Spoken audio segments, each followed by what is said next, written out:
There it is. Had to click the right one. Hello, welcome back to the stream. What do we got? Had a fun old time just now. Minor power fluctuation in the house, nothing really enough to cause any troubles normally, but the UPS my towers were plugged into decided to spaz and say there was a fault and just stop delivering power to my towers. Did you have to restart the UPS? Hello, Green. Hello, Green. Thank you so much for the 40 months. Thank you, thank you, thank you. Oh my god, 40 months. Divided by 12. Hey, math guy, do math. That's 24, 48.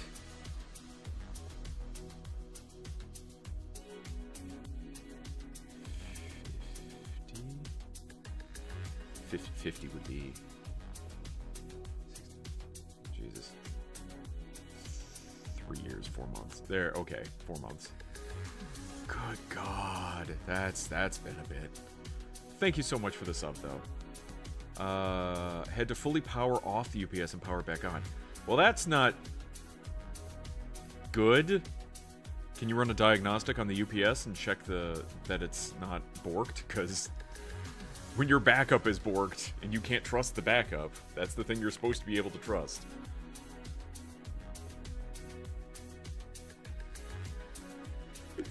Four more streams until my streak is shareable, but right now I'm at 116. I have no idea why they would separate what makes the determination what's a shareable amount of time. I'll just blame Twitch on that. Can you run diagnostics on UPSs? I've never tried. Some have software that you can download, and it will tell you, like, battery health and stuff like that, depending. It depends on the brand of the UPS and what software it's running, but I think CyberPower does have something. I know because, like, when you buy a CyberPower, when it comes with, like, a USB cable, you can hook it up into your machine so you can, like, check the UPS status. And yeah, battery health, if it's charging, how the discharge, what the load is, and stuff like that. You can check through the interface without having to, like, click the screen on it. You have more than one. He has more than one tower, yes. And I believe he also has more than one UPS. I think he told me he has one for his computers and then another one for his network. So that way when the power fluctuates, you don't get an interrupt. I have my UPS. It's sitting right next to my modem. I need to plug my modem, my router, my switch into the UPS. So if the power ever blips like it did that one time, my computer will not do anything different, and the internet won't do anything different, and so I will be able to stay streaming. You have 3 towers in my... 3 towers? Once I get 2 of them properly headless, I'll move 1 outside. Headless? 2 UPSs for my computer, monitors, and towers, and 1 for my router switch. Oh. Well, I didn't know you had more than 1 for that. I knew you had 1 for the computers and towers. Since when do you have 3 towers? Would this be silent stream, lacking VGM, if YouTube didn't recover?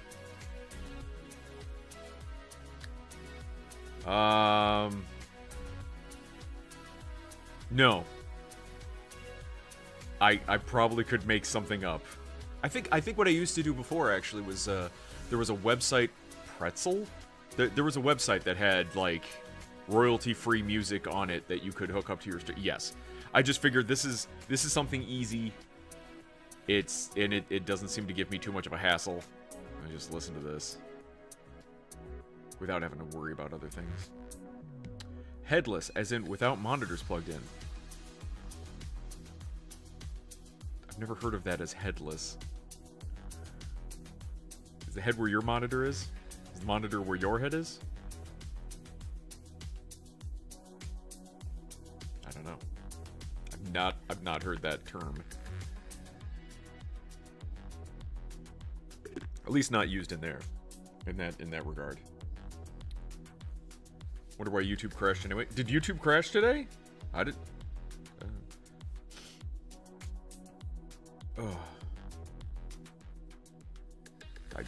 Yeah, no idea. No idea that it crashed. Well, we got some stuff to cover today. We have the Sony State of Play happened, and I missed it completely. I caught a couple trailers here and there after the fact, but I didn't really watch it at all. So I'm gonna parse through that a bit and see if I can find anything interesting. Spider-Man Noir trailer dropped. It looked pretty interesting. The new trailer for Mando and Grogu dropped. Goody. You can see what that's about. It did even on my PS5. When was that? Was that sometime just earlier today? Because I didn't hear anything about it. Let's see. Alright. Back to the movies. Anything in the movies? No. Probably nothing in the movies. Nothing at the movies.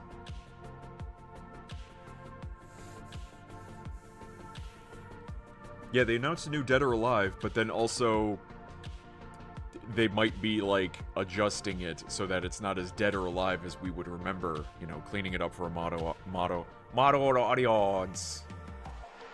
It's not the worst. For one thing, it got no hero shooter announced. I guess that would be a good thing by all the standards of the other ones. Saw the announcement floating around. Floating.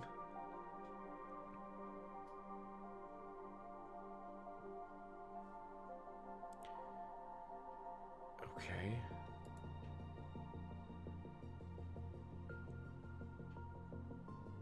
Redux? What the fuck is that?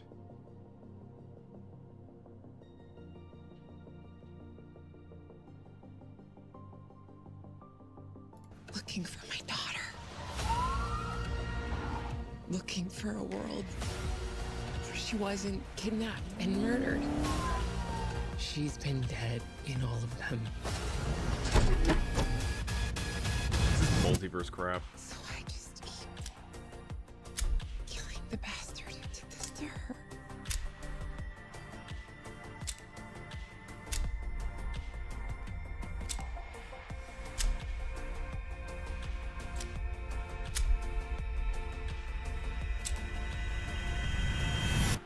He's taken everything from me.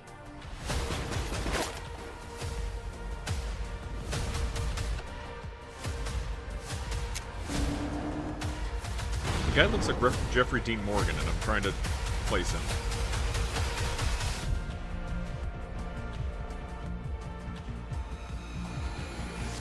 So she's hopping from universe to save her daughter from this okay. Multiverse. I doubt that personally. When the main reveal trailer ends with a shot of Kasumi's bust, I'm pretty confident the rest of the game will follow. I could have sworn I saw something on Twitter. Now, granted, grain of salt. Twitter, grain of salt. But it's a bait and switch. Like, they'll show Kasumi's bust in the trailer. Of course, the trailer's gonna look all good, and then you'll sink the $60 in. Game comes out, you look at, you're like, oh my god, it's been censored. Like, didn't Code Vein 2 have a bunch of censorship in it too? I'm not sure when that censorship comes in, but could just be careful. Be careful, be advised. They're always trying to lie to you. Jet Li's The One was good multiverse. It was like before multiverse got tired. That's why. It was like a more fresh idea. Now it's at the point where it's just everything's a multiverse, nothing matters. But at least, and the thing is, the reason it worked with Jet Li was that he was trying to fight off the guy that was coming to kill every single one of them. There was not, I guess, a finite version of Jet Li's in the one, and somebody was going through and killing every single one of them and getting more powerful. Do you hear that a live-action Captain Planet is coming to Netflix? I'm skeptical. And that film introduced me to Papa Roach. Oh god, as if we didn't have enough hippie educationary BS. You know, when you're a kid watching Captain Planet, it just seems kind of like, yeah, cool, whatever, save the planet, recycle, don't run your electricity when you don't need it. And then as an adult, you're watching, you're like, oh. There's that, hang on, I'm gonna cough. There's that one episode where they do like a flash forward where Wheeler, the American, and I forget her name, the Russian chick, they're like married and have a bunch of kids, and everyone's shitting on them for having so many kids. And it's bad for the planet for you to have so many children, says the other Planeteers. And looking at it, it was created by, oh god, what's his name? Ted Turner. It was created by Ted Turner. Apparently Ted Turner's got Linka? Really, that was her name? Oh god, it was, wasn't it? Okay. Ted Turner created it, and he's got like a bunch of kids. So he's the one like in charge of the lecture propaganda machine. He has a bunch of kids, but he's telling you, average citizen, you should not have that many children. That's irresponsible. Anyway, I'm gonna go over here with my happy family and whatever I want to do and piss off. Like, again, it'd be one thing if the people that were lecturing you were actually practicing what they preached, but they don't, so then it's like,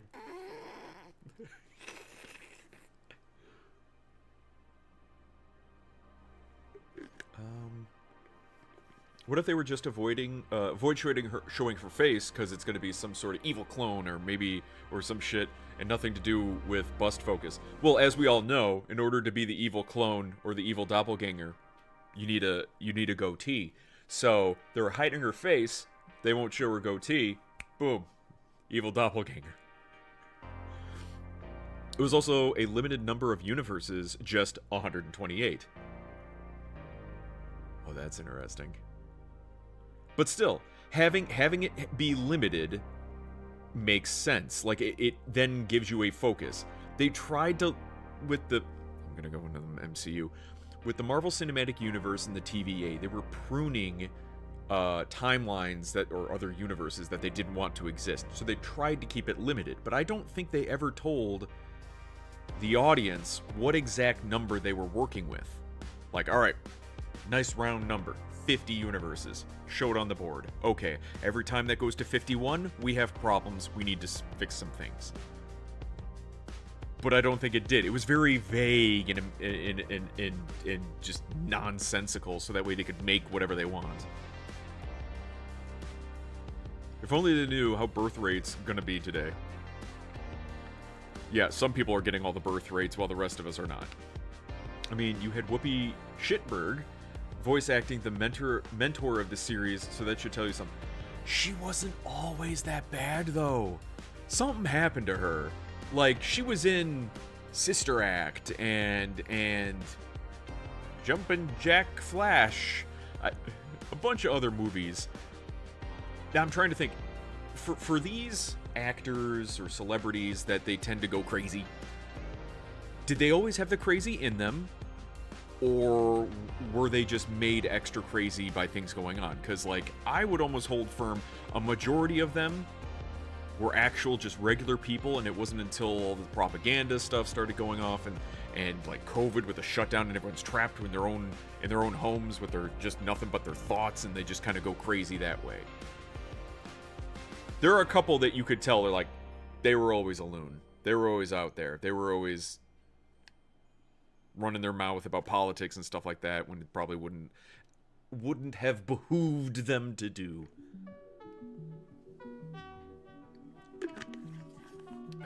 That's why I never got on board with Captain Planet. The lessons were stupidly obvious. Plus, if you want a hero to look up to, Ben 10 just fits the bill better than anyone. Okay, first off, Captain Planet was way before Ben 10. We couldn't look at Ben 10 when we were watching Captain Planet. Second off, do you have Faison, do you know when it was that you felt the lessons were stupidly obvious? Did you always feel that way, or did you have to kind of get a little bit older and then you're like, alright, yeah, I see it now? What if her goatee is down below? They still didn't show it. My theory still stands. They didn't show it. Like I'm not even being biased, so far Ben 10 is the only hero that they haven't completely ruined. They did that one, though. After what was it, Alien Force? They tried to do Ben 10 again, and like, it had them younger, and Gwen was wearing glasses, and it was, I'm like, what the animation was just, not the animation, the art style was like completely ass backwards in comparison to where it was. Omniverse was bad in the writing department. Was it Omniverse that I'm thinking of? And the reboot was dumb and for kids. Maybe it's the reboot. Maybe it was the reboot. But from what I've seen, it's nowhere near as bad as the modern audience cape shit universally patented franchise. Yeah. They could have always had the crazy and just been better actors at the start, not showing they're crazy. Well, I mean, when you're trying to be professional, I guess isn't that the case? You don't want to ruffle feathers, so you keep all your, like, it's not professional to voice your opinions on politics and all sorts of other stuff. Keep that stuff inside, you do your job. But now it's become, well, I don't even see it as politics, I just see it as the world, and it's like, oh, so you're that kind of insufferable, aren't you? The only opinion that matters is yours, and anyone else who has an opposite opinion is a danger and evil. Huzzah. Hurt Goatsy is down below. Who let him back in here? Trapped inside their vault of gold coin, Scrooge McDuck style. Aw, fuck yeah. I can only go to one of my basketball courts today. When will Magic the Gathering do Ben 10? I'm sure it's only a matter of time. That was Omniverse? Omniverse was the one with the... Okay. And to their credit, I actually like some of the Omniverse redesigns. Interesting. I couldn't get over how Gwen looked. They made her look just awful. And then they made Ben look like a baby.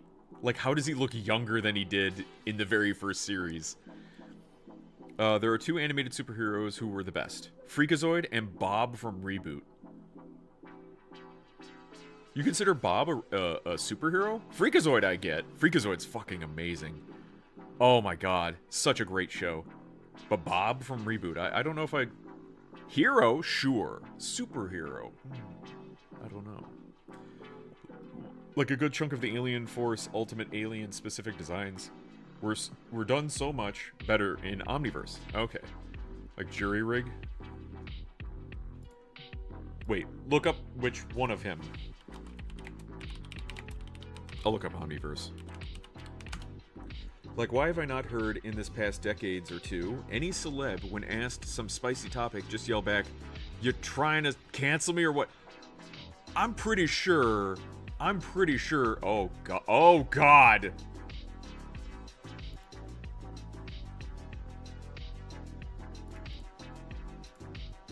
Okay, I think I get Sam.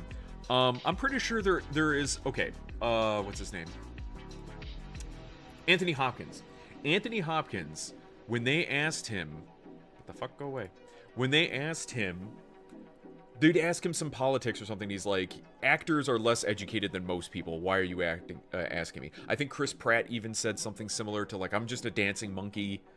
So there have been a couple celebs or actors who have voiced their opinion of it. It's like, at this point in time, if you try to avoid a political question, they just assume you're right-wing.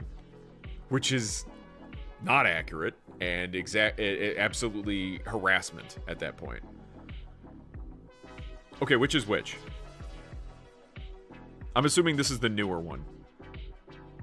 Yeah, you're right. It is a better redesign. He's got a hat, he's got gloves, there's different colorations on it. This was like, I have emblem on chest, and spiky elbows, and I look like a goblin.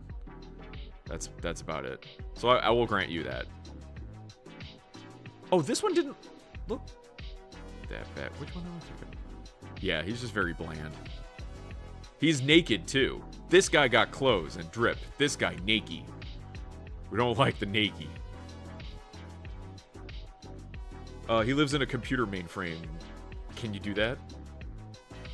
Supercomputer. Superhero for a supercomputer? That's the ultimate alien design on the left. Okay. Okay. The one on the right is Omniverse. Edel is another one. Edel?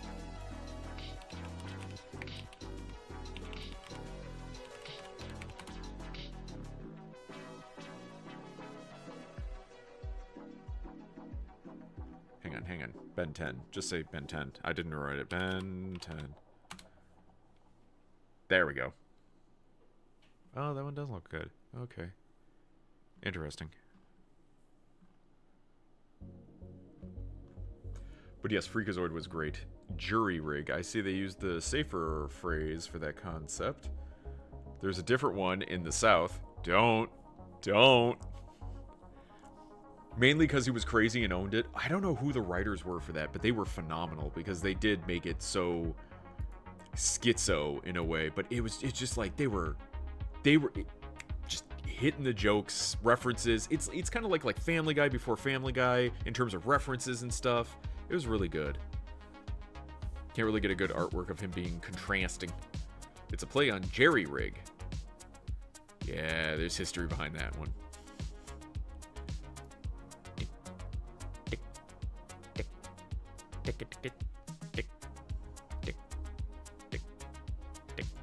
Let me just take a look at Melania. Let's all take a look at Melania. No, yeah, 1,000 verified ratings. 98%. 53 shits on dicks.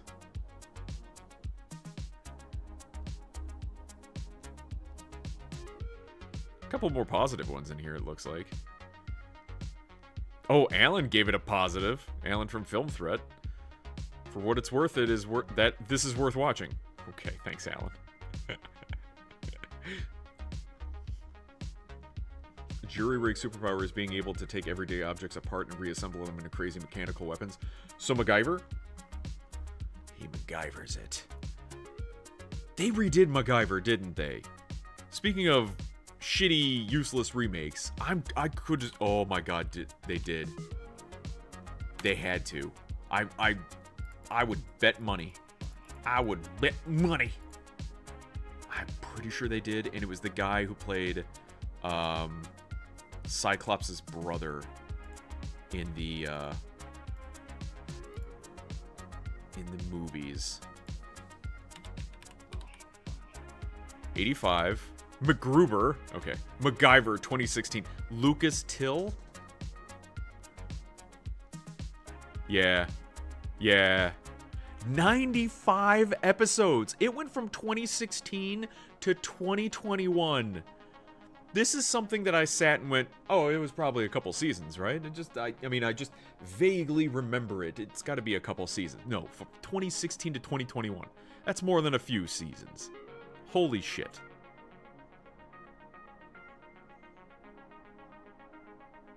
I don't think I know a single... Oh, David... Billy Baldwin.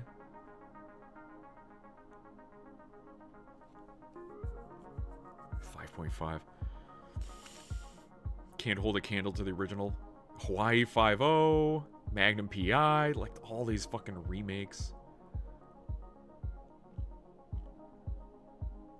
Reimagining of the classic series is an action-adventure drama about 20-something Angus Mac MacGyver, who creates the Department of External Services, a clandestine organization within the U.S. government where he uses extraordinary talent for unconventional problem-solving and vast scientific knowledge to save lives. Joining his team on high-risk missions and around the globe is Maverick former CIA agent Jack Dalton, Patricia Thornton, an ex-field agent turned director of operations, and Riley Davis, an unpredictable computer hacker with a chip on his shoulder. It was a good show, honestly. They're making a new Knight Rider. Is it gonna be a Tesla? In a world where we have cars that already pretty much like talk to you. Knigget.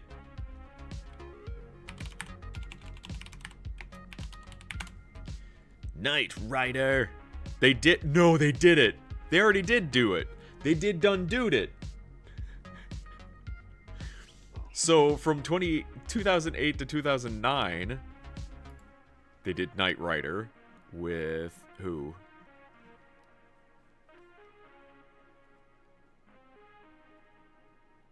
Paul Campbell? Who are these people?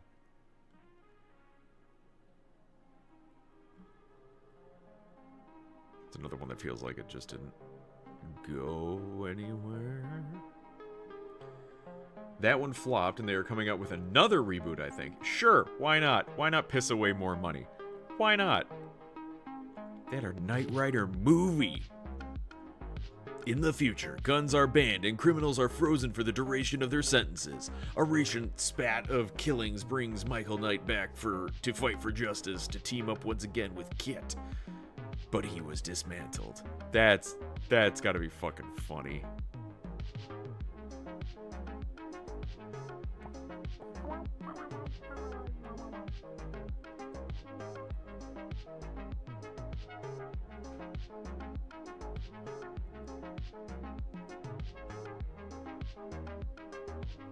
Some of these. James Doohan.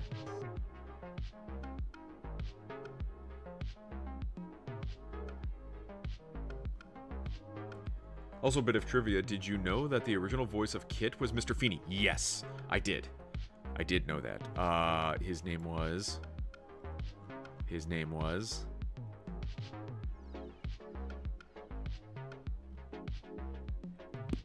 Why can't I remember his name?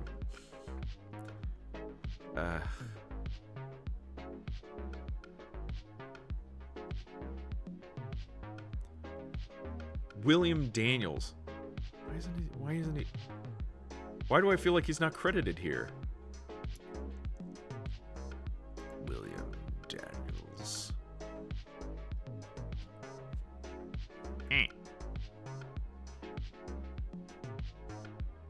Yeah, this is...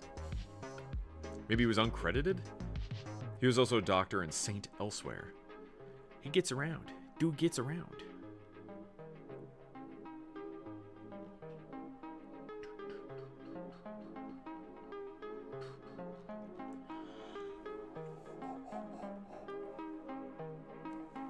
Anyway.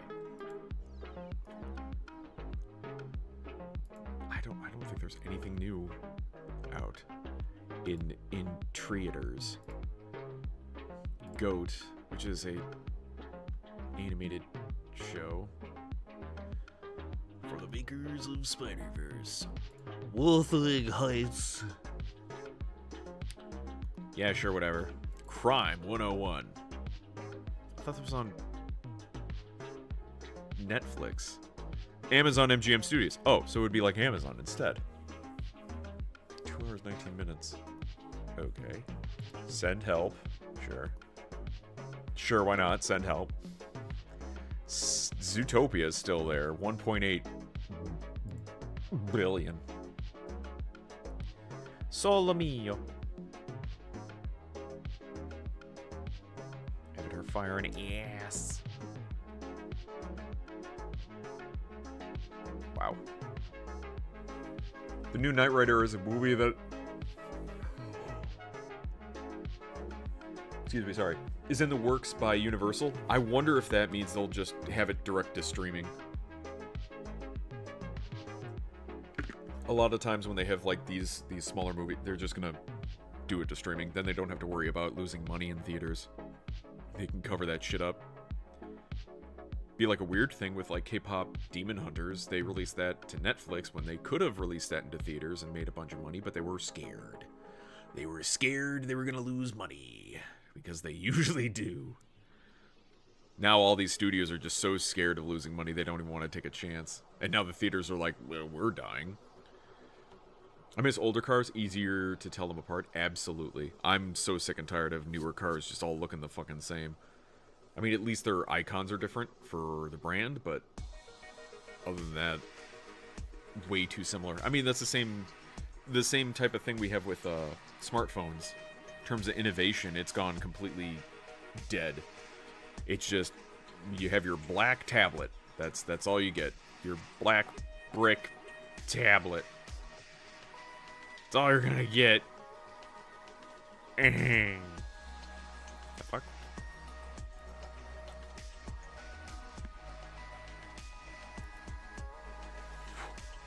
keep yawning, and I'm terribly sorry about that.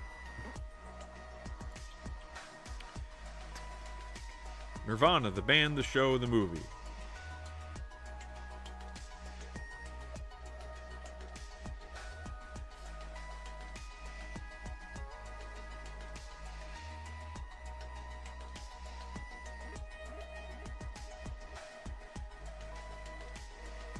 Trying to look at any of these shows any good? Doesn't seem like anything's popping out.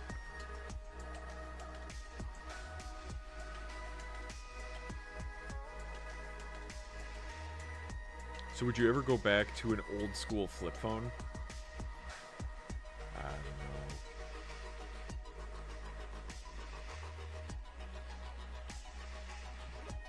I mean the style or an actual, like, actual flip phone where you didn't have connection to the internet or anything. You had texting and calling. That's all you really had. Because I don't know. I mean, in terms of me doing my job at work, that would be a downgrade because I'd need to be able to access the internet for things for work. I monitor network equipment through my phone.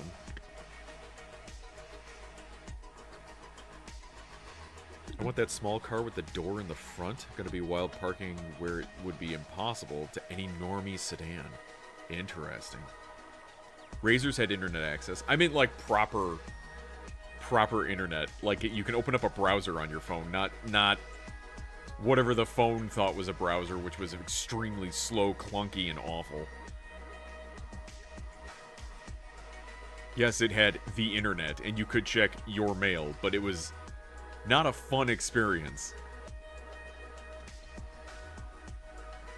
Really, the Super Mario Brothers movie, the audience, or the critics, kind of panned it a bit.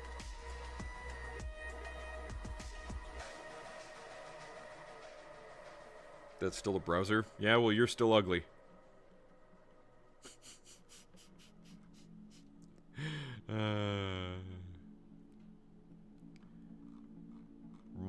Microlino, it's called? Microlino. Sounds Italian.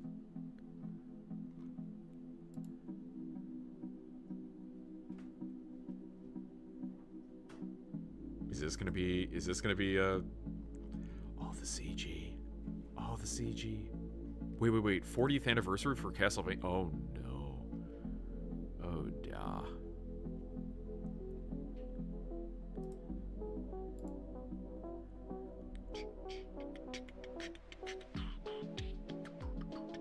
What am I doing?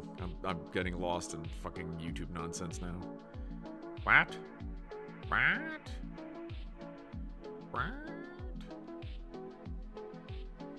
Okay. Yeah, money-wise. Sony for GOAT. Okay. Which makes sense because they did Enter the Spider-Verse.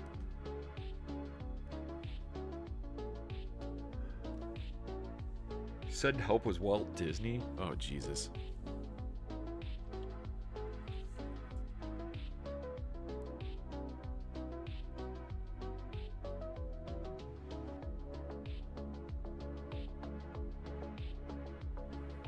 That Hellmarine got extended like another half minute with the Stardies spoof. What? Who? What? Hellmarine? Got extended like another half minute with the Stardies spoof? What? A short?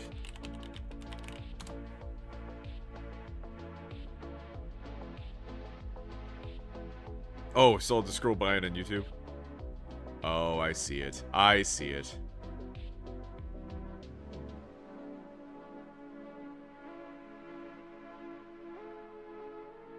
Team Kill Xenos. Kill Team Xenos. Dyslexic.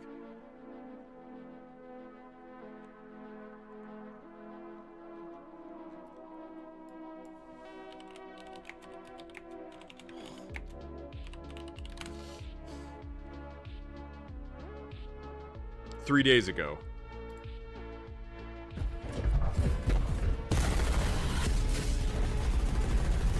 You know what's missing from the Helldivers? It's the pauldrons. The pauldrons make it. It's the third right there. I'm blind.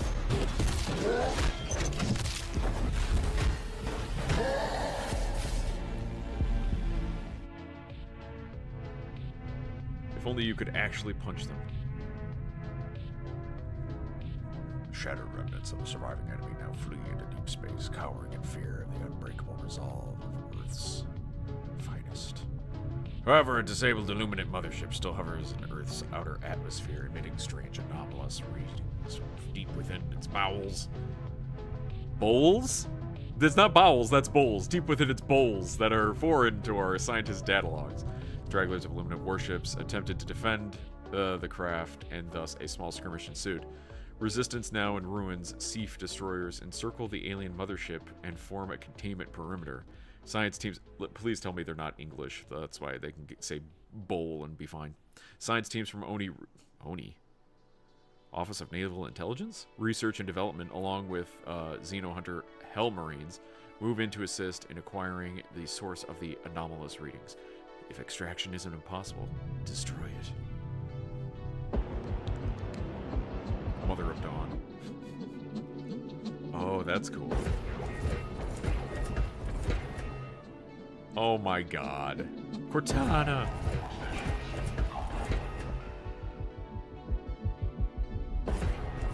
Man, if only we were chonky boys like that, I swear to god. It's what always brings me back to Space Marine over Helldivers.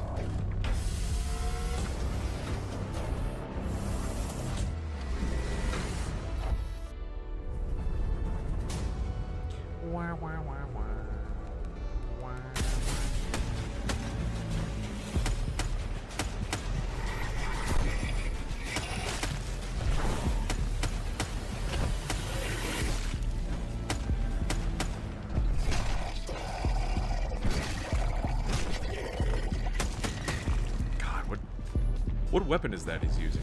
Fan edit? I believe so, yeah. Like and subscribbles.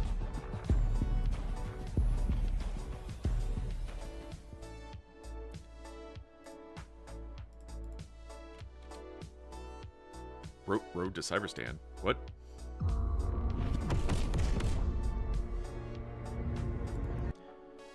Attention Helldivers, we're going to Cyberstan. Video was supposed to be done a week ago, but yeah, it got delayed. And one singular gripe right here, that's more than 15 shots. Dominator doesn't hold... Oh, was it the Dominator? Doesn't hold more than 15 or 16 shots. It's propaganda. It's the propaganda right there. Maybe he reloaded and you couldn't see it.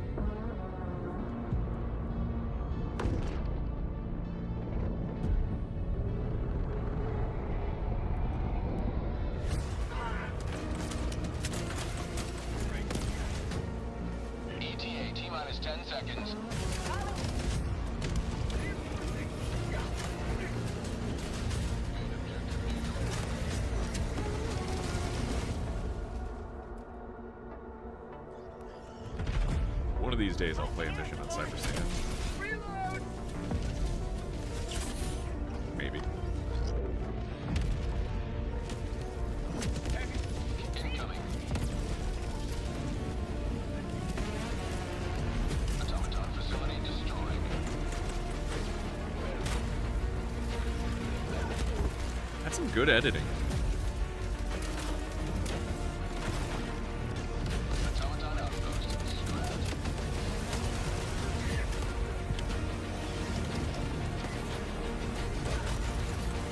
Take out its leg with a hammer.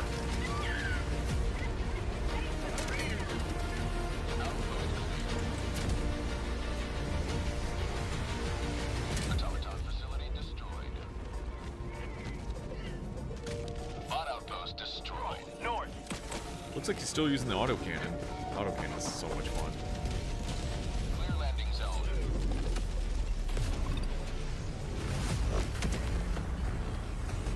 Bot asset destroyed. Outpost destroyed. You will never destroy our way of life. 10 minutes remaining. Bot asset destroyed. Green can edit my fan anytime. What? What? Now that GL does heavy pen, AC in a tough spot. Oh my god. It's so fun now. I played one match with the regular grenade launcher and it's so much more viable than it was before. and probably you could make the argument that the regular grenade launcher is better than the belt-fed grenade launcher, just because it doesn't use up a backpack. You could use the backpack for just your ammo pack, and then you're replenishing ammo in your primary and your secondary, instead of just having it be, oh, well, I can't use a backpack. And it seems to do just as much damage, it just doesn't carry as much ammo, so... Extraction complete. Pelican 1 beginning ascent. Liberty has seen you through. That was a good one. That was a good one. Absolute cinema. Helldivers. Yeah, there it was. The third one down, and I'm blind. Fuck. Hang on, let me see if I can find a write-out of what Sony's state of play was.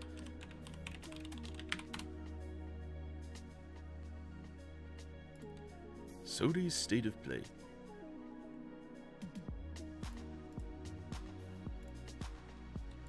Ah. There we go.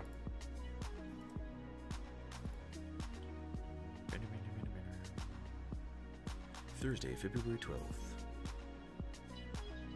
You gonna tell me what happened? No? Do I have to click on it? Like a dummy? Yes? Stop staring. No, not yet. Octopath Traveler 0 demo out today.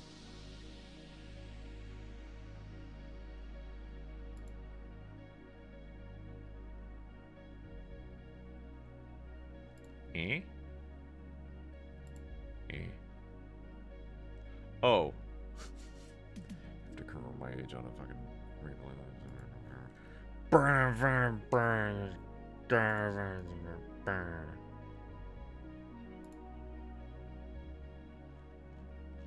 Okay, there we go. Thank you. Don't get used to me saying this, but thank you, IGN. Okay. PlayStation State of Play, February 2026. Everything announced so far. A new God of War side-scrolling spin-off out today. A brand new Castlevania. And even a John Wick game. The John Wick game looks really good. And it's from Saber, too, who did Space Marine 2. So, I got some good stuff going on. God of War Sons of Sparta side-scrolling spin-off out today. And God of War Trilogy remake announced. I'm sure no... I don't want to say generalizations, but like, anyone asking for a side-scrolling God of War? Santa Monica. Before I was a father. Before I was a god. It sounds like his original voice, too. I was a Spartan.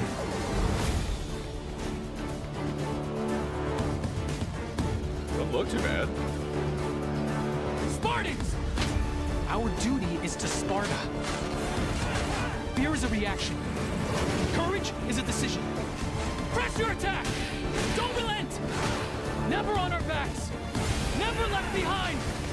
Always united! So it's a prequel.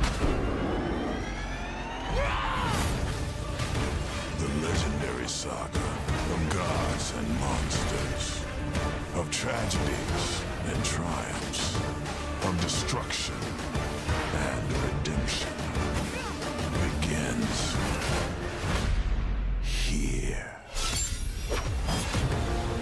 Heroes, be ready for Sparta! Whoever that other guy is gonna lose it. Unless it's maybe it's a co-op game. Currently working on a remake of the original God of War trilogy, but also that it is releasing the long-rumored God of War Sons of Sparta side-scrolling spin-off today. News about former dev of God of War? Not Gears of War. God of War. Blasting this side-scroller to Hades and back. Only for comments to start pointing out he got rather weird views before. Weird views? What? Huh? What kind of weird views?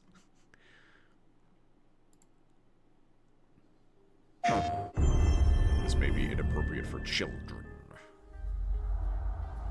People are talking about if it's going to have all the sex in it, like the originals did, and like, we're not going to do that because it was a different time. Like, it was in the game.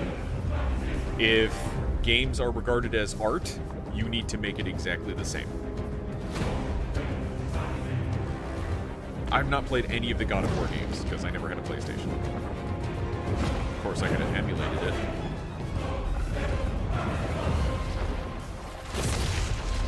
God, what a time. Your son has returned.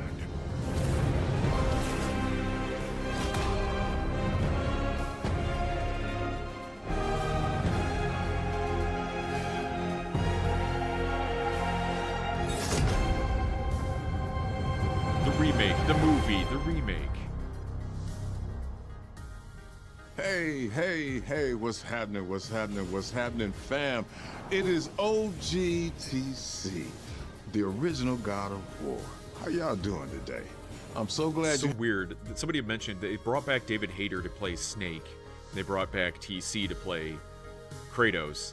It's so odd that they had very similar career paths where they had an established character that they provided a voice for, and then the studio basically went, okay, kick rocks, we don't want you. And they still love the character, and they basically got kicked aside, and now they're back doing that character that they love. you're hanging out. Wait for devs to get desperate, I guess. And I want you to know, as we close out realize this they're last stupid. few months of the God of War's 20th anniversary, I'm thrilled to bring you some exciting news about the series today. Now look, we are happy and excited to finally confirm that the Greek trilogy remake is now in development. Yeah, man, I know. Sit down. It's a remake. Now look, this project is still in the early stages, so it'll be a minute before we get back to share another update, right? But Yeah. I'm telling you, Years. next time. And it's a bit weird to hear Kratos doing polite sales pitch. Please remember this when you sign for the tip. Damn, he's just too damn polite. And we come back, Probably we're out on coming with PlayStation something 6. big, baby. Yeah. Which So- they've already been talking about, how if they do another console run with AI being such a piece of shit and eating up all the RAM, it's screwed up so many things. It's fucked up computer builds, it's fucked up consoles, it's fucked up everything. Because everything's connected. In order to get more RAM, they like the type of RAM that they're using in memory is similar, or also has uses in SSDs. It's fucking everywhere. And even HDDs they're using for AIs. Like, they're just gobbling up every single bit of tech so that no one can really use any.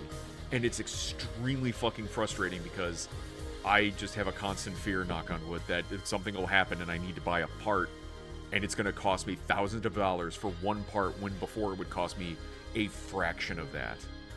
Oh, well, that's just the way it is. No. I shouldn't have to fucking worry about bankrupting myself for it. Having to take out a loan. Closing, Bah. I want to say thank you. Thank you all for your patience. You've been waiting, so thank you for your patience. But most of all, I want to thank you all for supporting this God of War franchise all these years. Appreciate you. Peace. Well, he seems nice. Castlevania Belmont's Curse, a new 2D Castlevania game announced. This has me interested. The only problem is I don't think Iga's a part of it, and it's Konami. Trust your face. It looks really good. But yeah, I wonder what its ties are to Castlevania 40th anniversary. Hot damn. I'm old. In the name of His Most Royal Majesty, Evil Empire Demonster. by the grace of God, What the is King this? of France. France. Oh, that looks so cool.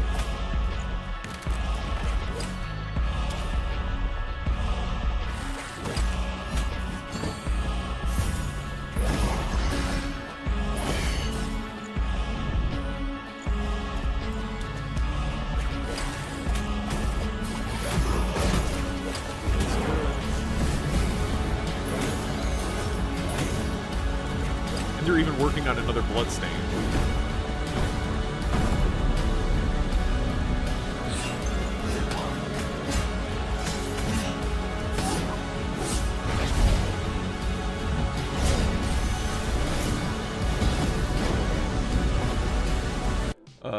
If this is going to be another PlayStation game, I'm pretty sure, just under the assumption that this is Sony's State of Play, initially every single one of these you can at least assume is going to be on PlayStation. At least at the start. Sometimes in the end screen they'll show Xbox and Steam and the other ones, but it is Sony's State of Play, so you can assume it's at least on PlayStation. Here's hoping Money Math somewhere doing curves and find a spot where they could make more money by producing more RAM than playing the scarcity. My concern with that is there were murmurings that China was going to open up a facility and make RAM. And here's the thing. Yes, I want more RAM. No, I don't want more crap RAM. And that's what I can see happening. It's like, oh yeah, sure, we fixed the scarcity issue.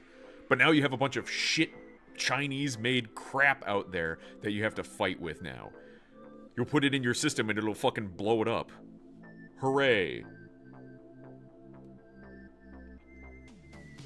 Because they're not worried about making a standard. They're just worried about, oh, we'll sell it. We'll sell it at cheaper, but it's also made cheaper. So, haha. Joke's on you.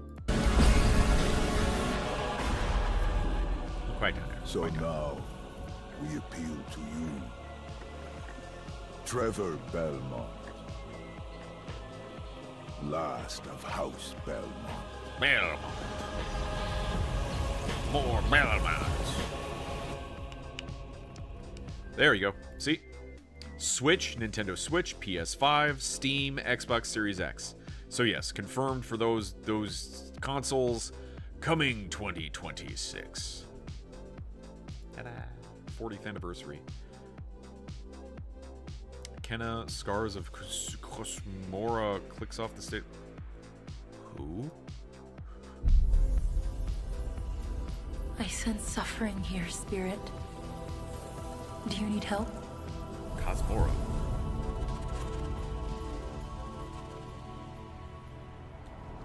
That's assuming you get over the espionage fear first. Ain't letting Pooh Bear seeing my search history and all that. Right. It's been a long time since we've had one of your kind in Cosmora. What's saying he doesn't already know what it is?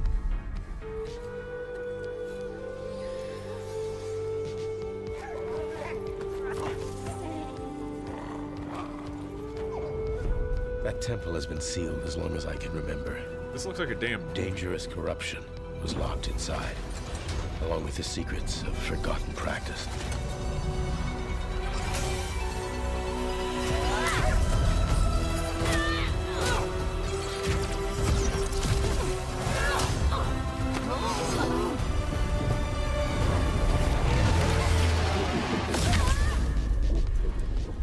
Spirit guides here once used alchemy to cleanse corruption.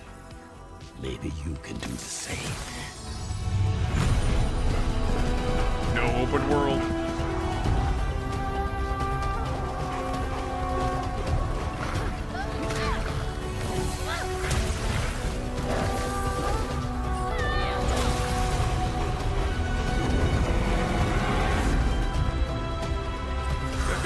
Fear will bind you, gripping to the present, which must always pass.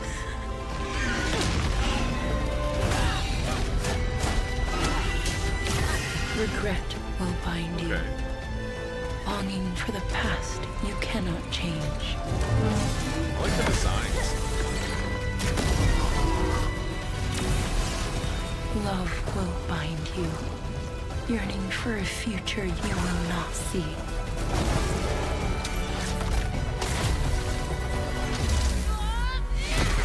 I wonder if it has pulses.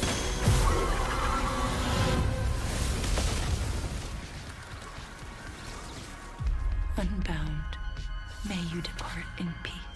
Because it almost looks like it could be a Zelda successor, action adventure type game. I was reading that, you whore. There we go. PlayStation 5, Steam, and the Epic Store, so not on Xbox. At least for now. Speaking of that, you seen what Helldivers did with the tank when it first came out in the same patch that comes with the Chinese language support? I think I watched... I saw what they did on Twitter with all the tanks lined up. Yeah. Also, we're getting some Jedi teaching here. Magic. Schmagic. Not all the schmagic is force magic. Manipulates the elements. Saber Interactive announces new John Wick game. I am so hyped for this.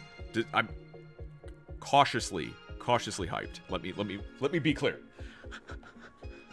Because I still know that this is all cinematic stuff. The game that actually comes out could be a crock of shit. I get that. Saber is relatively trustworthy. Because they made Space Marine 2, which is a pretty good and polished game. So, Saber's design will be faithful to the unique style and signature elements of the series, including a distinct gun-fu combat system, jaw-dropping camera work, immersive driving experiences, and a variety of memorable environments, all crafted to make players feel like they are in a John Wick movie, playing the role of John Wick himself, doing John Wick things and killing him with a pencil.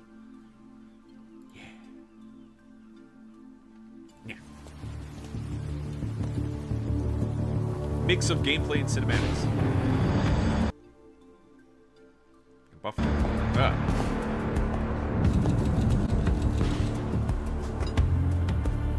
Oh my god, I hope the sommelier is in it.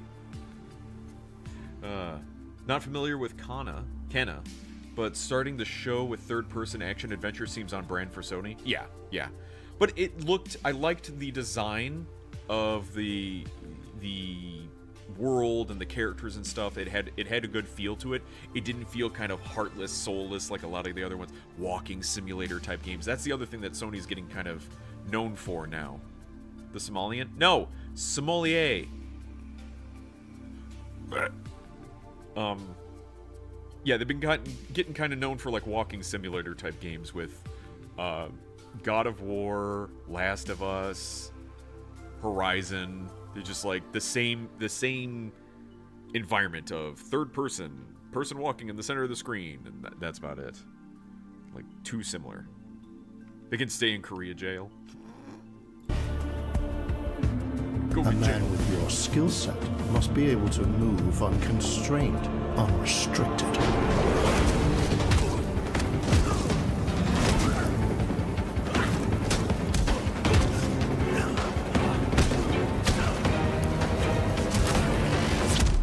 He must be versatile, capable, adaptable. They even have the music from the movie.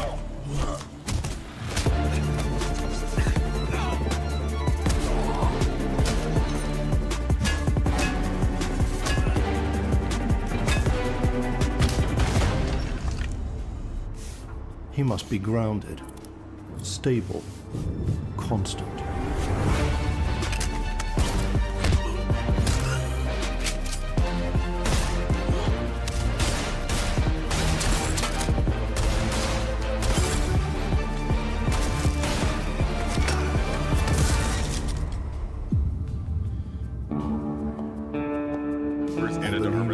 Nowhere here. Sir.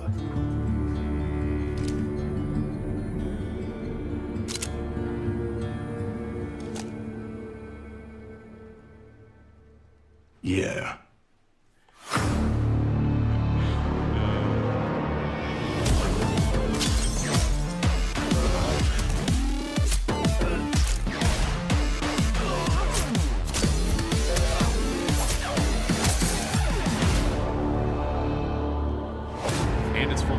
Of it, so PS5, Xbox, Steam.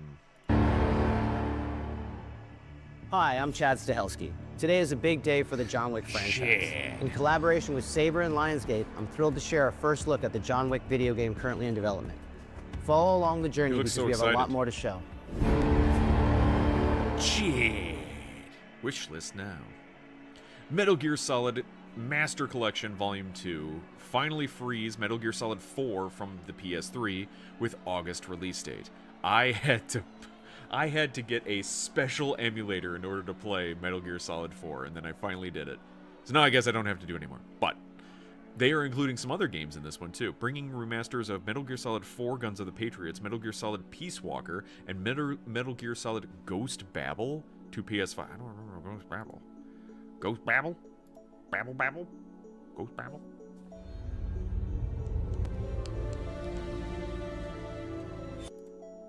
It's got a lot of buffering.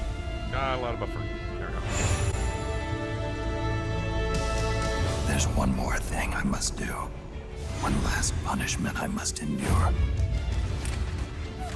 Outer Heaven. He's taken command of this immense army and is now preparing to unleash an insurrection. Liquid's goal is to seize control of SOP, the Sons of the Patriot system that controls the soldiers. Will you do this for me? Will you terminate Liquid? How long is my body gonna hold out? When all of this is over, you'll have no choice but to accept death. This is my final mission. So began the war between Zero and Big Boss. Do you understand, Snake? Any means necessary. Just stop Liquid's insurrection. Liquid! Guns of the Patriots! Revolver. Because yeah, the Peace I Walker. knew where my loyalty belonged. Nukes. They're bringing nukes into Costa Rica. We are not allowed to bear arms. Please, you must drive them out of our defenseless country. As our deterrent.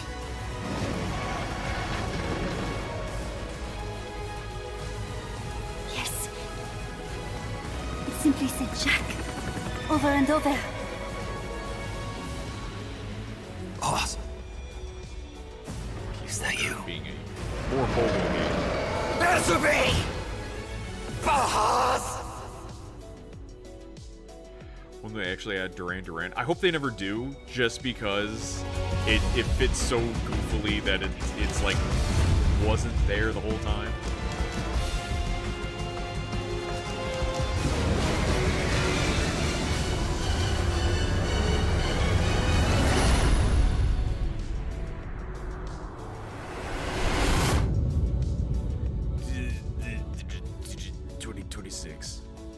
Yeah, they didn't show anything about Ghost Babel. I have no idea what Ghost Babel is. Switch, PS5, Xbox, Steam. Hold up a sec. If this is Volume 2, where's Volume 1? Is Volume 1 on Steam?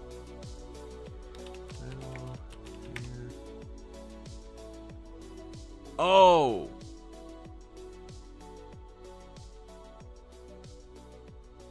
Yeah. Okay, so the Master Collection...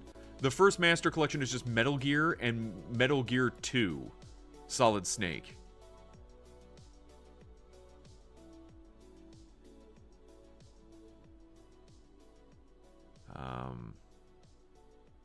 Master Collection Volume 1 has Metal Gear Solid 2, Sons of Liberty, and Snake Eater.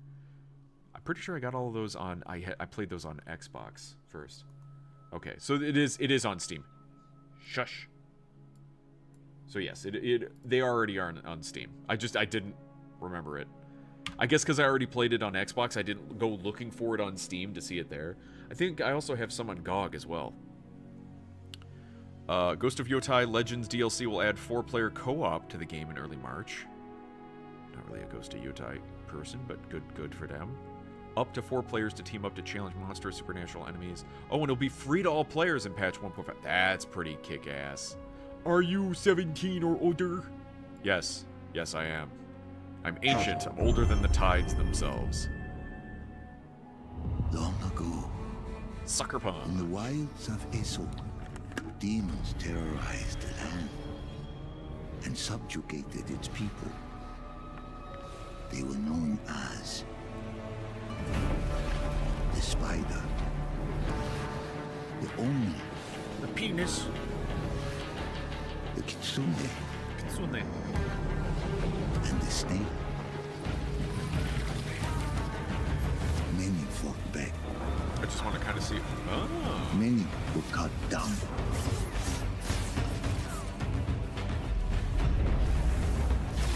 That looks pretty good.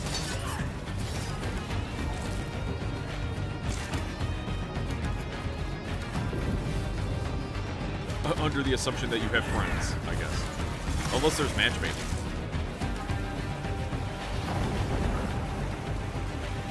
4 playable classes. Okay. Nothing can stop the true warrior. So it's not like you're customizing From it too much. vengeance, not even death.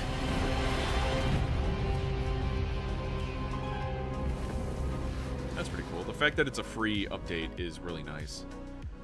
Resident Evil Requiem trailer reveals Leon is, sadly, once again infected. How unfortunate.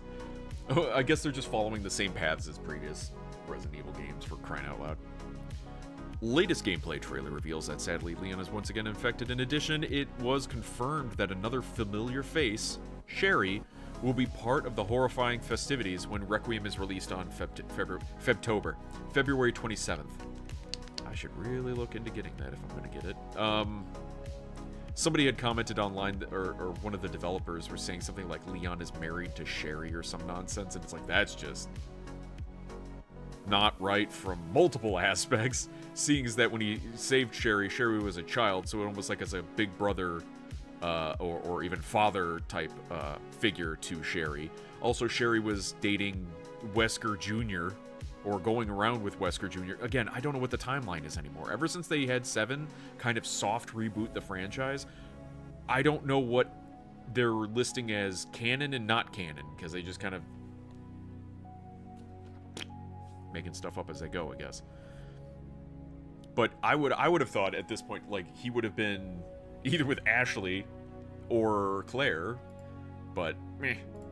Yes, I am old. I am ancient. It's 6 now. 6 survivors of Raccoon City, all dead from the same thing. Hang on. He's got a buffer. I knew it. There we go. Yeah, that's not good. Is that Sherry's voice? Victor purchased a building after Umbrella went under. The Rhodes Hill Chronic Care Center. Alright, hang on a second. My chill lo-fi is getting in my ear a bit much when I wanna find out what's going on with this. Hang on, where the fuck am I? I got lost. I got lost in my menus, in my tabs. Okay. That's him. That's the killer. Crapcom.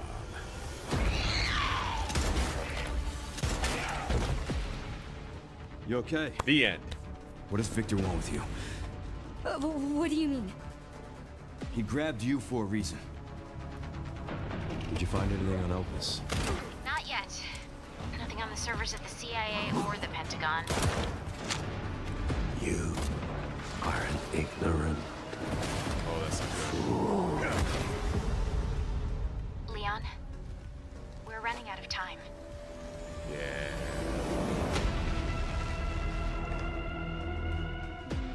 Why me?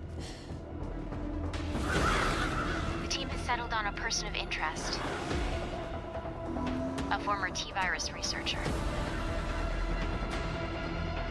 Sherry. Because my master made you who you are. Raccoon City was where it all began for me. I'm coming with you. Stutter harder. What do you want to know? I don't want any more regrets.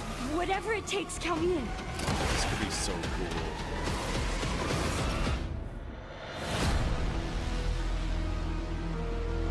Man.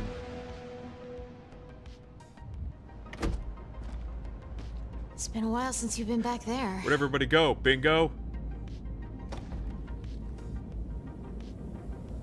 Yeah.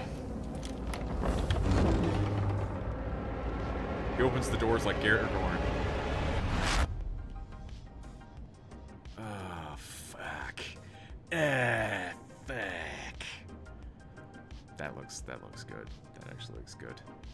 Saros gets a... Why are you like this? Why are you like this? Saros will be released on PS5 on April 30th, and today's State of Play presented fans a deep dive into the gameplay we can expect from Housemarque's next game after Returnal. What? Returnal? What is that for you, Arjun? Finishing the mission. Keeping people safe. Oh, Arjun. I know you better than that. Hey everyone, I'm Gregory Loudon, Creative Director at Housemarque. Today we're excited to show off our Comeback Stronger features and Eclipse gameplay running on PlayStation 5. In Saros, you step into the shoes of Arjun Devraj, performed by the brilliant Rahul Kohli, who is discovering the hostile shape-shifting planet of Carcosa. As you encounter a variety of ever more brutal hostiles... This reminds me of Lost Planet for some reason, just how it looks. Death is inevitable. Oh, that's always fun too. But in Saros, death only means that you will come back stronger. Welcome to... These games where they have it where death makes you come back stronger. I did that in Hades, where you're given that token that you can switch on where every time you die, it makes the token stronger where you take less damage. I maxed that out. Not on accident. I did it on purpose. Because I kind of wanted to see how high it could get and then just like be super powered. So I just kept dying repeatedly. I wonder if this is like a similar case where you could just kind of cheese the game by dying repeatedly to get stronger and then just cakewalk through the entire place. To the passage. You are not on your own. Interacting with the survivors of Echelon 4 will help you understand the mysteries of Carcosa. I can't believe so many are gone.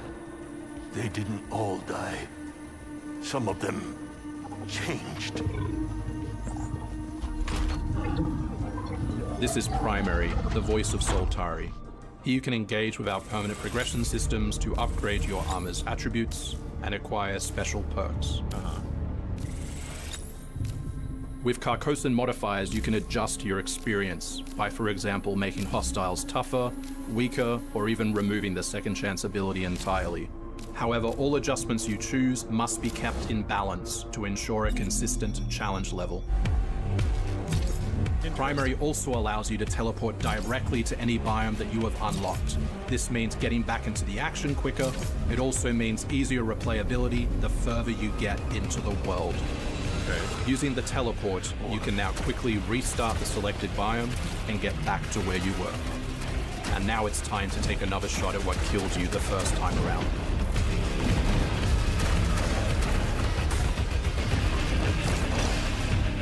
Eventually, you come across an alien device.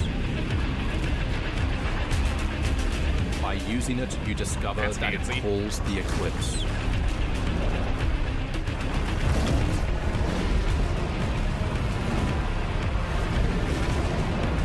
The Eclipse corrupts the world.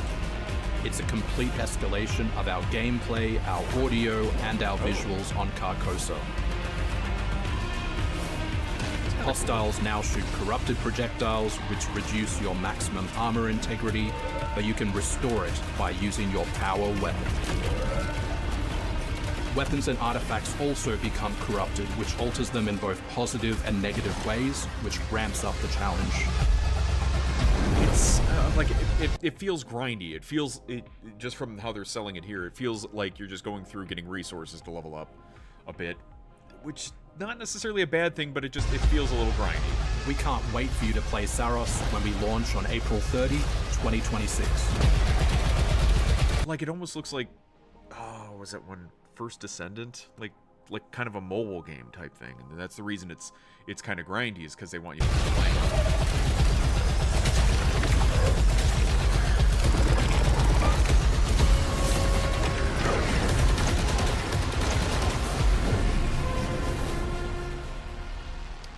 Pre-order now. Get the deluxe digital edition and get free shit. PlayStation. Pause this before. Hang on. pause this before it starts again. Marathon reaffirms March release date with February Server Slam.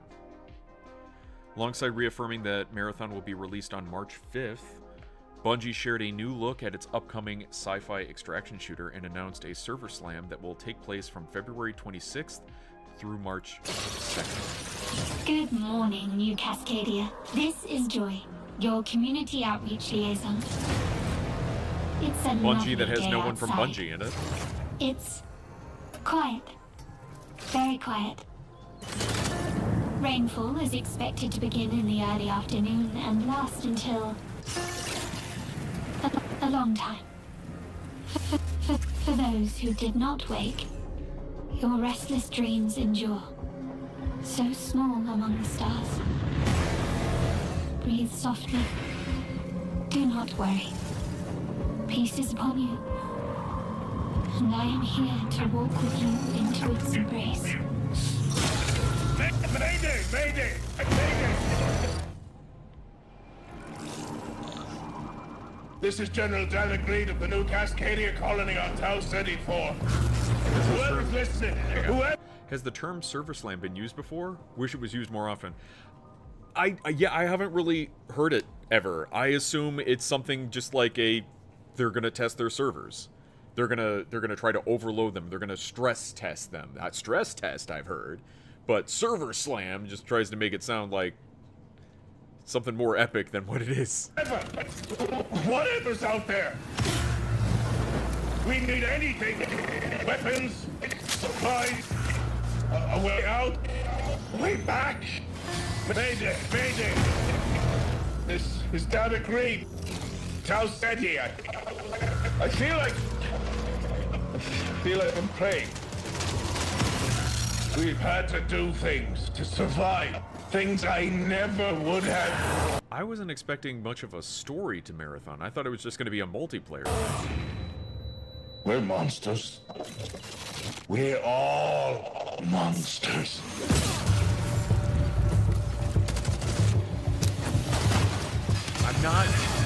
I'm not entirely jiving with the art style of this universe. It seems very chaotic and almost like juvenile in a way, like bright colors and kind of cube shapes and stuff instead of something that feels, I don't know, a bit more grounded.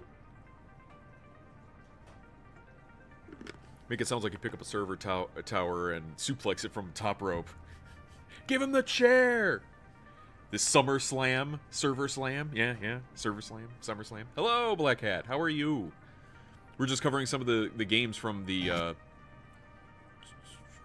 State of Play. There it is, it was State of Play. Well, that got 8. Embrace. Embrace. One step. Embrace. Embrace. One step. Embrace. At a point, it just feels too chaotic. Too many shiny brights, bright lights and stuff. Mayday! Mayday! Mayday!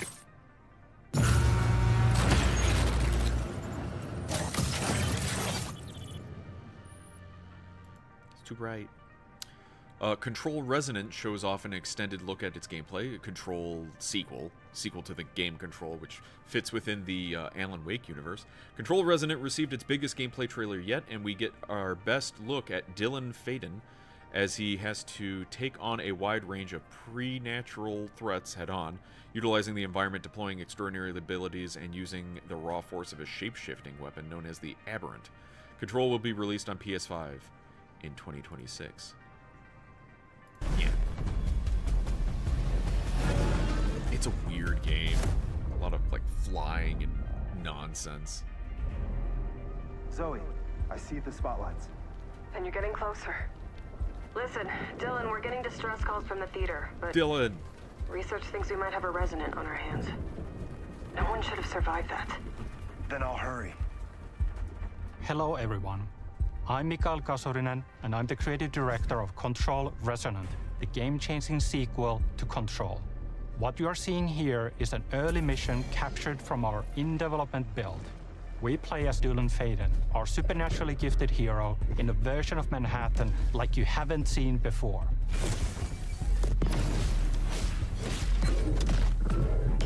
We recently acquired Shift, an ability that empowers Dylan to seamlessly move through gravity anomalies and adapt to the world around him. Wow.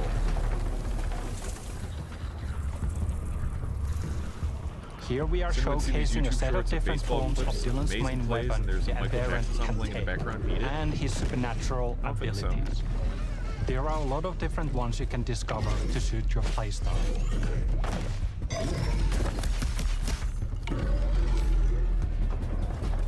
While in combat, we encourage you to play aggressively, balancing between melee attacks and abilities.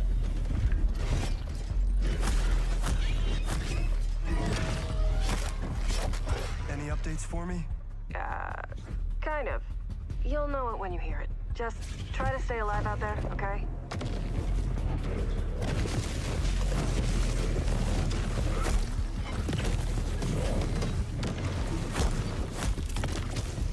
Almost there, Zoe.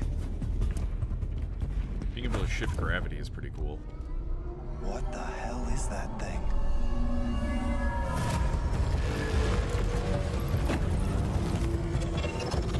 We've had some interesting boss fights in this game.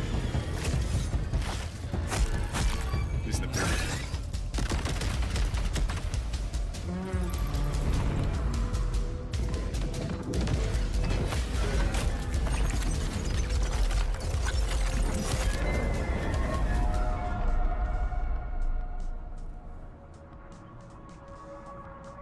I think I hear something. I know where the resonant is, Zoe. I'll call you back. Resonants are the dominant threat in what's our most ambitious game to date. But none had MJ music. Can't wait to share it with you later in 2026. Algorithm wants to push the baseball.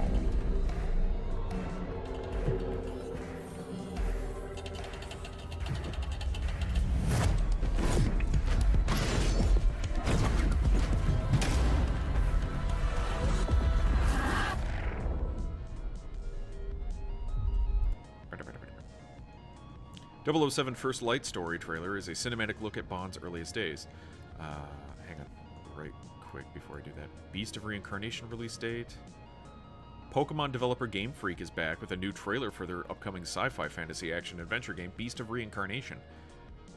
Rev Noir is a new RPG from Konami set in a world shrouded in lightfall. Natural phenomenon that brings death to those it touches, unravel the mandate of heaven, and weave together the threads of hope. Excuse me. That sounds like a JRPG thing. Star Wars Galactic Racer trailer confirms the return of another Phantom Menace character. Neva prologue teases more than between Alba and Neva. Who? Mina the Hollower gets a gameplay trailer and demo. Who? Defend against an alien threat in 4-Loop. Tactical 4-player co-op shooter where you'll need to combine alien technology and human ingenuity to proceed through procedural environments and script together whatever you can to win this war. Pragmata. Oh, shows off more of its world and story. That looked good. Yeah. Can I get that one? Can I list that one? Yeah. Oh, there's a sketchbook demo? Okay. Death Stranding 2 on the Beach will be released on PC early next month. What? On the Beach will officially make its way to PC on March 19th, and it will come unlocked frame rates during gameplay. Ultra widescreen support, DualSense controller support, upscaling, and frame generation, and much more. Marvel Tokon. Fighting Souls release date. New X-Men characters announced. The fighting game. Confirmed that Wolverine, Storm, Magic, and Danger will join the roster as the Unbreakable X-Men. Rayman 30th Anniversary Edition. PUBG publisher Krafton finally reveals Project Windless, an ambitious open-world action RPG from Ubisoft's former Devil May Cry director. Dead or Alive new project teases that the dawn of a new chapter awaits. Dead or Alive 6. Legacy of Kain Ascendance, the first new Legacy of Kain game in over 2 decades, is out next month. Okay. Legacy of Kain Defiance Remastered set for March 3rd. Darwin's Paradox lets you become an octopus who wants to find their way back to the ocean. As Helldivers vet that have tried Pragmata demo, the combat doesn't disappoint, and I look forward to how much more buttons do I get to press while also dodging enemies. That's the thing I found interesting, is like solving puzzles while also moving. Yakko Shinobi Ops aims to redefine shinobi action. Crimson Moon is a gothic action-adventure RPG that wants you to defend humanity from hell. Green Abyss is the next entry in the Fantasy War strategy RPG series.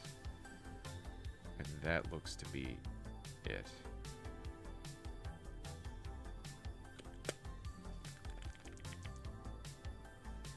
Let me get back to where it was there, though. Holy shit, that fuck. That's a lot.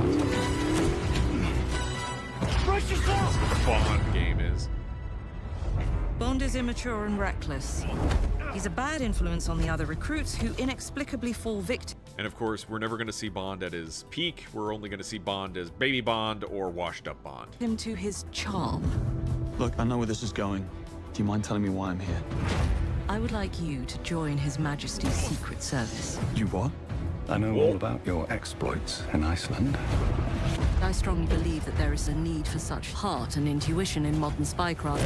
That's the very reason I'm bringing back the Double O's. Is that supposed to be M? Need I state the obvious? He is not ready. Jibs, the service is over.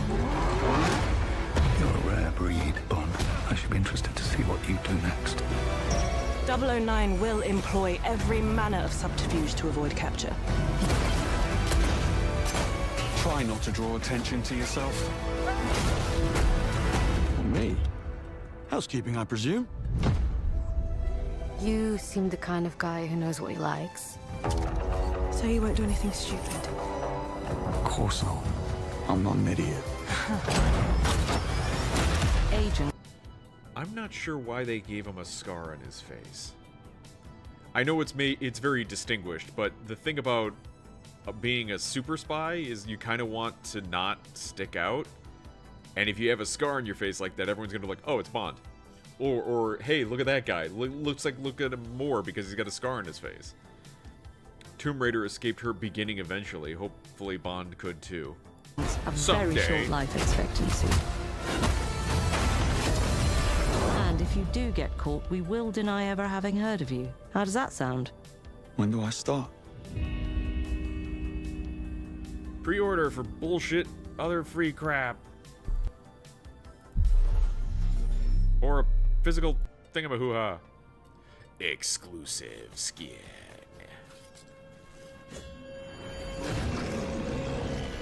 From Pokemon.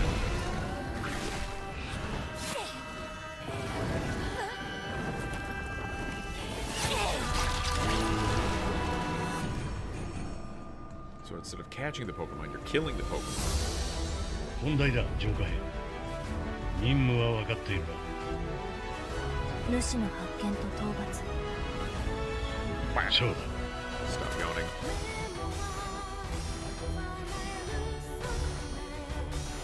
That's a lot of parrying.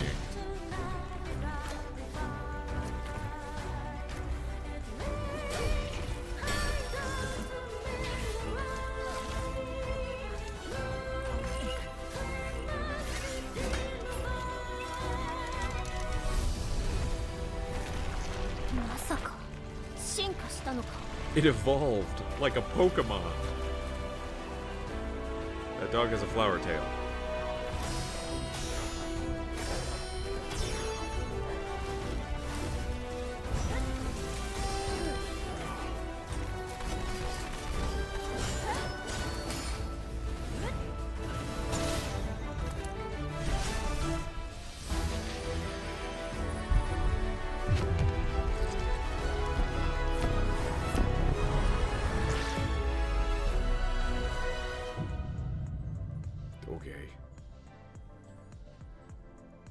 JRPG doing JRPG things.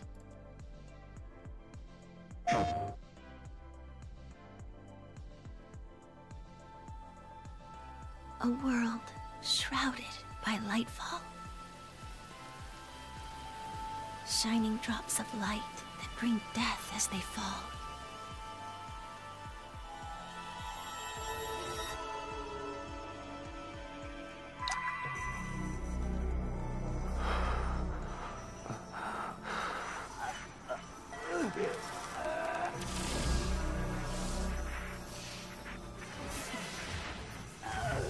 Cut to cute anime girls.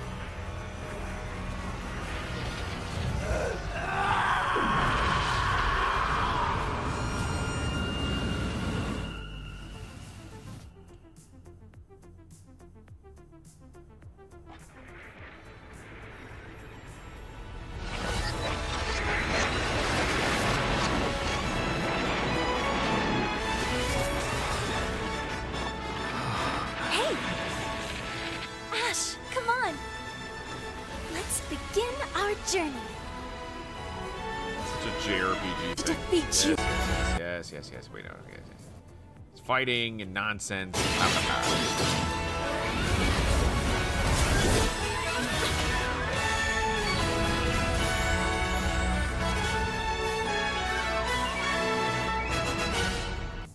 Yeah.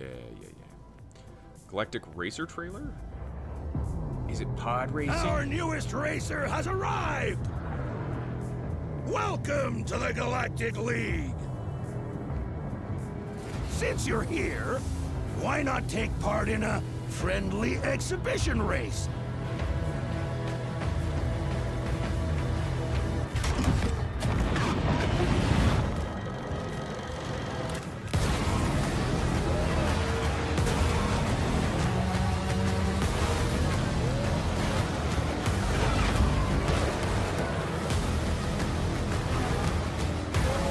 It doesn't look too bad.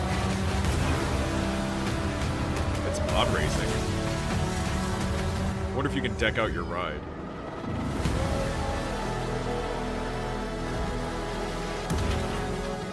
Impeding! Impeding! If they weren't holding me back right now, I'd have you frozen in carbonite!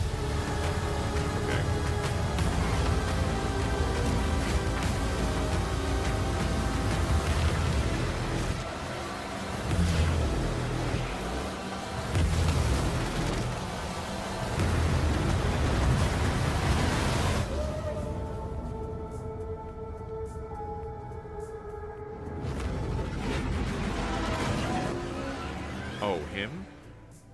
Even confirmed that Ben Quadinaros survived the events of Phantom Menace. Will be okay. Random Star Wars character. He's gonna be in it. Eme.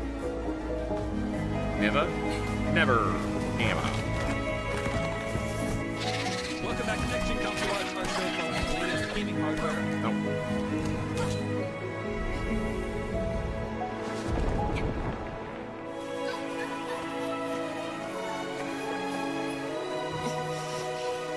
All these games have a dog in it. It's unfair.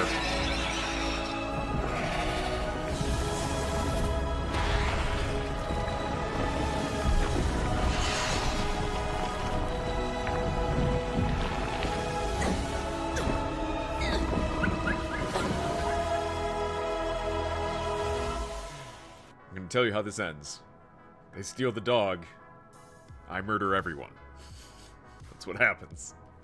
Somehow I doubt some backwood outer rim shack's got a carbonite pit like the one the Empire had. That one was on Bespin though. That wasn't even like the Empire's carbonite chamber. That was just on Bespin. That was just something they had. So maybe if it's more industrial than backwater, it depends. But it gets a little irritating when it's like, remember carbonite? Remember freezing people? Well, yes, I do. Mina the Hollower is an action-adventure title from the creators of Shovel Knight. Oh, wow. Take control okay. of Mina as she charges into a bizarre mission to save a cursed island. That's cool. Whip foes into oblivion, burrow under like, hazards and monsters, and hunt down secrets in a pixel-perfect love letter to handheld gaming. Like a Zelda game. Game Boy. Mina the Hollower's release date is on the horizon. That's it? The limited-time demo... Yeah, okay. Limited time demo. So it's not even a widespread practice among Underworld peeps? I don't know. I thought it was just something they... Yeah, I could have sworn. Now my being incorrect. You should ask Green Leader. He probably knows. I could have sworn it was just some, like, industrial thing that they used. It wasn't meant for people to be frozen in carbonite. That was a very, like... Yeah, we don't know if we do that to Han Solo, if he's gonna fucking live. It was very... Uh-oh. And then they kind of, like, beep, beep, boop, boop. Okay, he's alive. And it was like, alright, good, fine, okay, whatever. I mean, Vader didn't give a shit whether he lived or died. He just needed him as bait. But Boba Fett wanted him alive because... He's no good to me dead. He needs to get him to Jabba. And then, of course, Vader's like, oh, if he dies, I'll just pay you out of my own pocket. I got the cash. I got scratch. It's fine. But I thought it was very much sold as, we're not supposed to do this on living things. Hi, I'm Mike Booth from Bad Robot Games, the game director of 4 Loop. As a game designer, a core goal of mine has always been to make game experiences that offer interesting surprises and unpredictable moments that never get old. The result is 4 Loop, an emergent, challenging, 4-player combat sandbox where you and your friends succeed through cooperation and improvisation, and where no 2 runs are ever the same.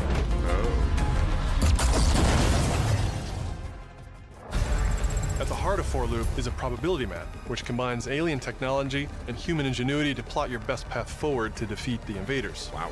Okay. Each node represents a different mission with its own risks, rewards, and surprises. Everyone votes to choose the next mission.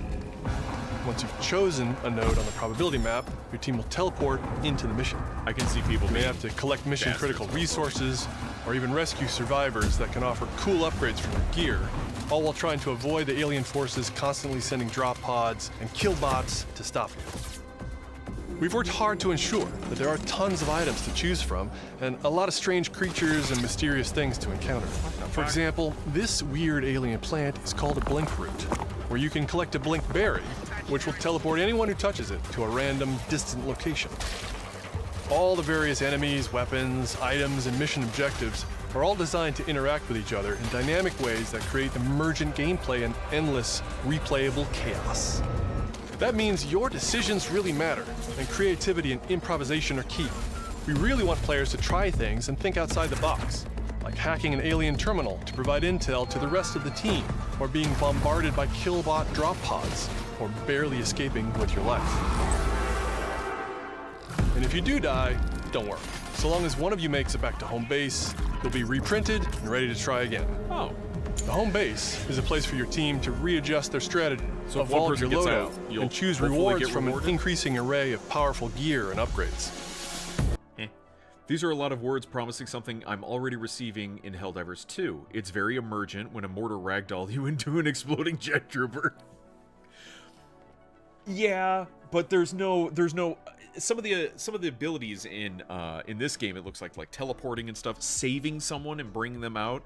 I guess that could be like extract, like they do. And you're right, a lot of it very similar to Helldivers, but Helldivers fitting it within their world of dropping in and getting lifted out. And yeah, this seems like a flashier version of it, but having abilities that you level up, like if they added more abilities that you could use in Helldivers, a bit more than just stratagems, like you could level up your gear a bit more, not just your weapons, but like your armor too. You want your decked out, like you'd want to be a juggernaut in terms of your armor, you should be able to do that. You can't move for shit, but you should be like nigh indestructible, armor, shields, all that stuff. I'd like that, but I understand it's a balancing issue because they want it to be like, hey, you can have a shield, but you're losing a tool to have the shield. Yeah. My point being, show don't tell. Oh, absolutely. My eyes did glass over a little bit. They did kind of, I did kind of go a little bit like, oh, this is a lot. This feels like homework. This feels like... And then it just becomes sound at that point. This feels not unique, I want to say, because Helldivers, plenty of other games have tried something like this, very flashy, and then where does it end up? Like, does it get released even? Because some of these games, they may not even release. They might get shuttered before they can even come out the door. That's very upsetting. There was a game called Scalebound that I was really looking forward to that Microsoft was making, or Xbox. Microsoft was, some studio under Microsoft was making it, where you basically could ride a dragon and you had a dragon friend, and it was so cool that gone. So all those resources that the devs worked on just can't be done, can't make a game out of it. Each act of the Star Wars 1313 that was supposed to be Boba Fett ability map culminates in one of multiple boss battles.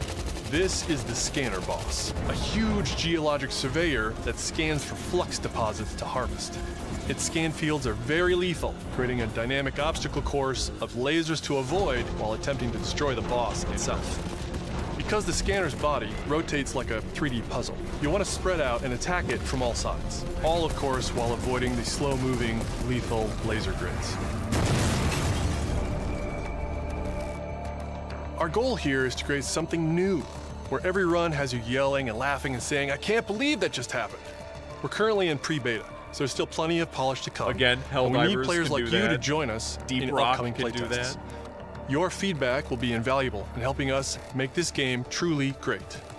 We can't wait for you to play it for yourselves.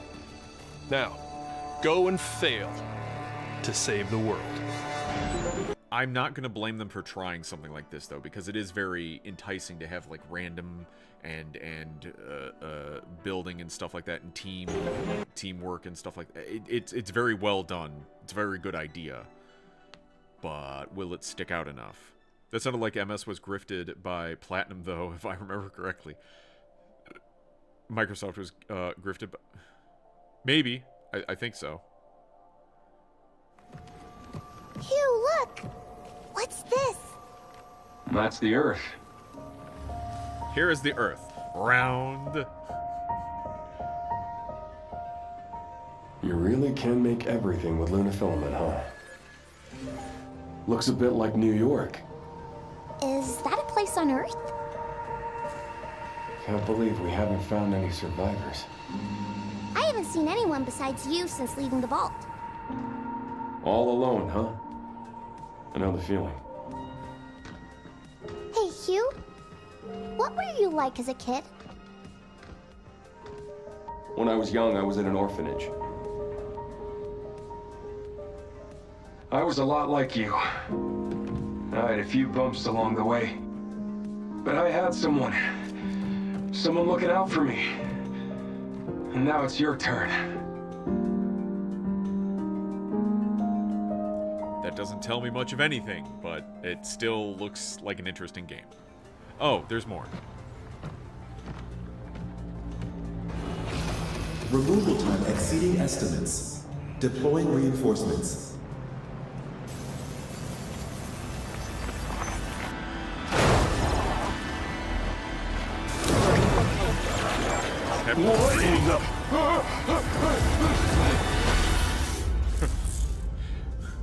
Why does it look so creepy?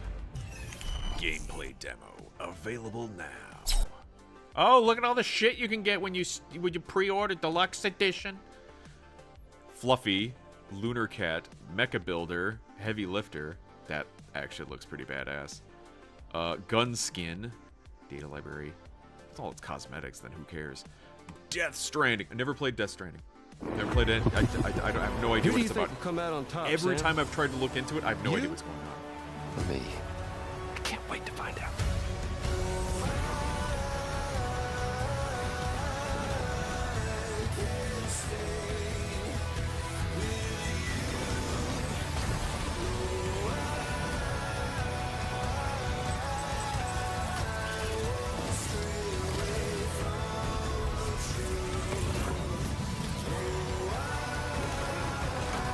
A game that is the walking simulator.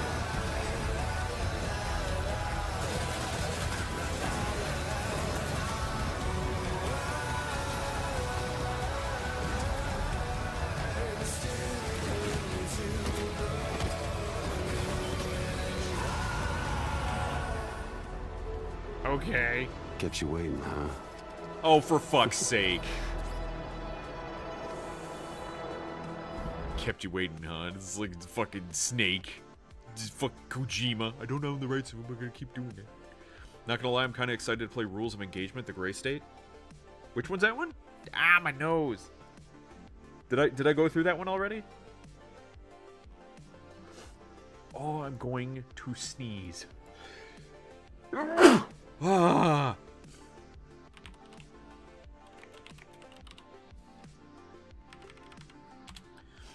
It's a shooty.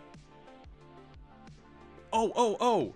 I think I remember seeing this trailer before, and it looked really cool, except for the fact that it was a PvP, but it's PvEV. PvEVP. PvPVE. Yeah, the Gray State coming free to play PvEVP, first person Lovecraftian multiplayer extraction shooter. That's a lot of words. Developed by Gray Studio, formerly known as Aurora Studio. Players will head on to Freya top secret blah blah blah blah blah. But yeah, it looked really cool and dark. But then it was like, oh, it's a multiplayer. I'm like, oh shit.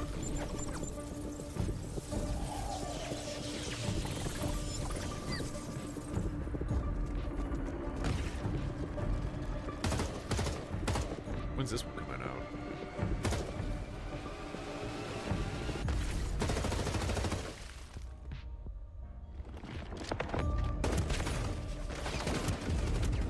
And then, yeah, you're fighting other people too. I can see that being a problem.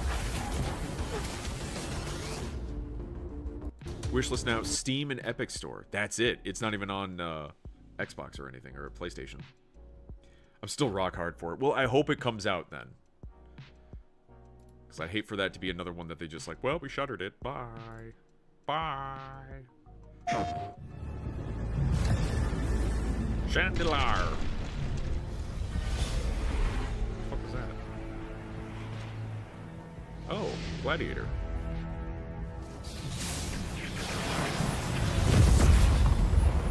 The air trembles. Mother Earth herself senses the coming battle. The world may hate us, we still have to save it. A true team is unbreakable! You cannot stand against the storm. Feel the power of Mother Earth! It's looking a lot like Marvel vs. Capcom. Let me at him, Storm.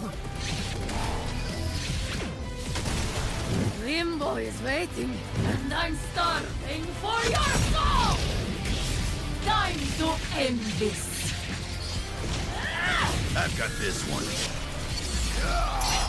I'll show you how the X-Men get it done. Of course, here, Bob.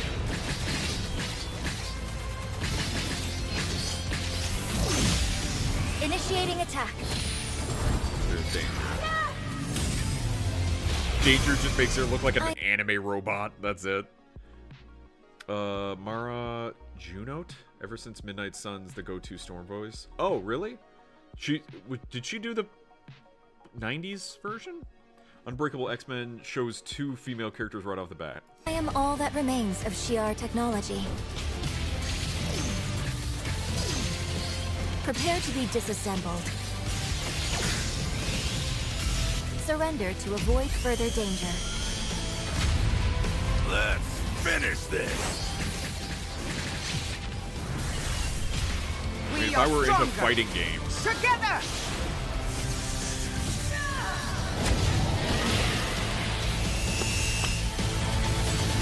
It's got a good style to it. That anime aesthetic to it really reminds me of Marvel vs. Capcom, and it would be so cool. No, it's not the same as the 90s ones. Okay, I gotcha. This looks like a shittier Marvel vs. Capcom. I was gonna say it still looks pretty good, but Marvel vs. Capcom. But it's not Marvel vs. Capcom because it's only X-Men characters. But we see Rayman 30th anniversary. Ubisoft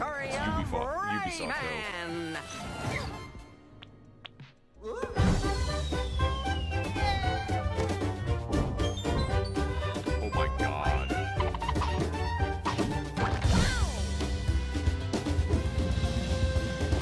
PlayStation, Atari, Game Boy Color.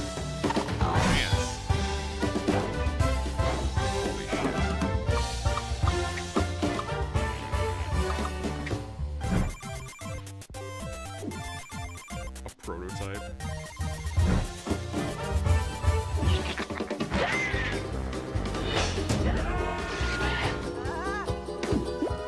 It's kind of cute. Rewind feature. Very, very popular these days.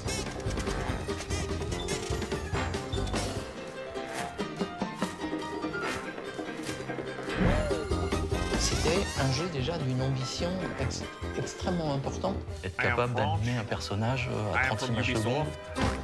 Tous les jeux se faisaient avec des animes à 10 images secondes. C'était un des meilleurs jeux de la machine au lancement.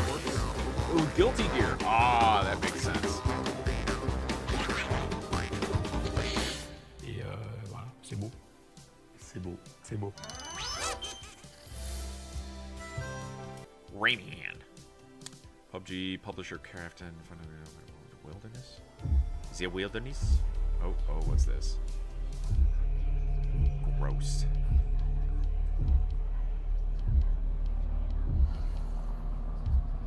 The fuck am I watching? The bird that drinks tears.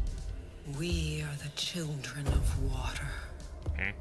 Born of the goddess. Oh, from a Korean fantasy novel series. Filthy creatures. Faithless, soulless, unclean. It's good for a cinematic, but This again, what's the gameplay? was never yours to keep. Damn franchises. Frenchies. I just read that it's franchise. Yeah, Frenchies. Purity. Are we all children of water? We kind of need it.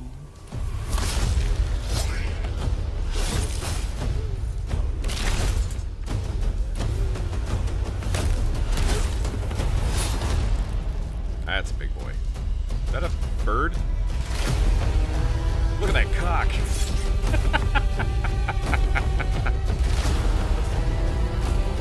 That's a big cock. Okay. Oh my god, it is. You're playing as the bird. Birdman, attorney at law. Kinda Dynasty Warriors? A bit?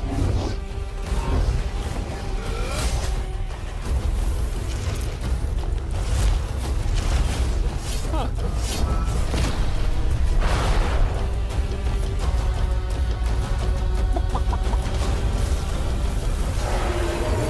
I have no idea what's going on.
That's a huge cock.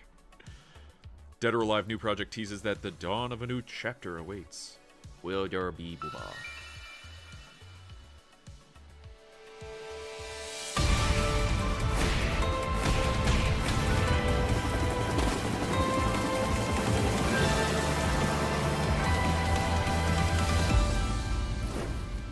We did it.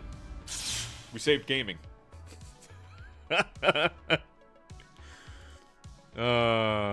Lord. Lord, oh Lord.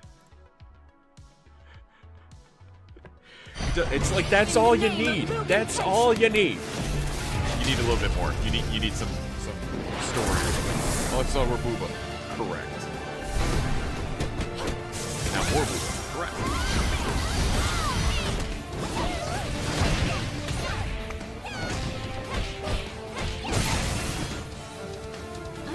Take my time with you.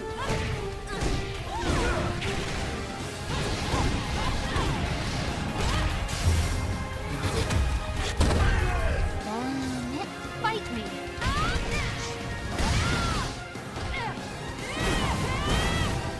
Honestly, I don't hear the Dead or Alive series get a lot of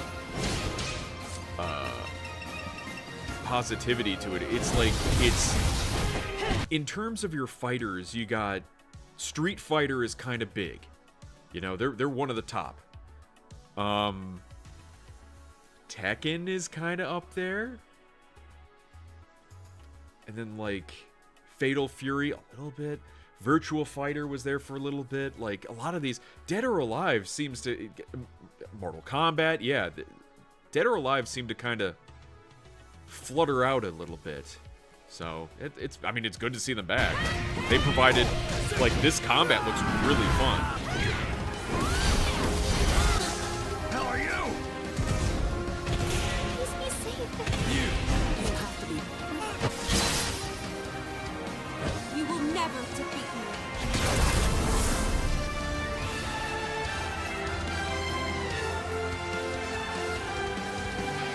Pre-order for the maid costume. No thanks. No thanks. Legacy of Kain.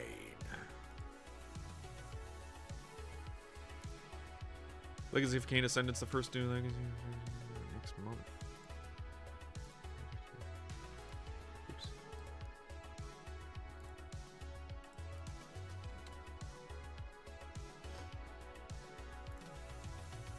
Show's basically all females, then the one fucking ninja dude. Yeah, Ryu Hayabusa. They know the audience. Right. What's cooler than women and boobs? Ninjas. That's the hierarchy right there. That's what you got. Women, boobs, ninja. Legacy of Kain Defiance Remastered set for March 3rd.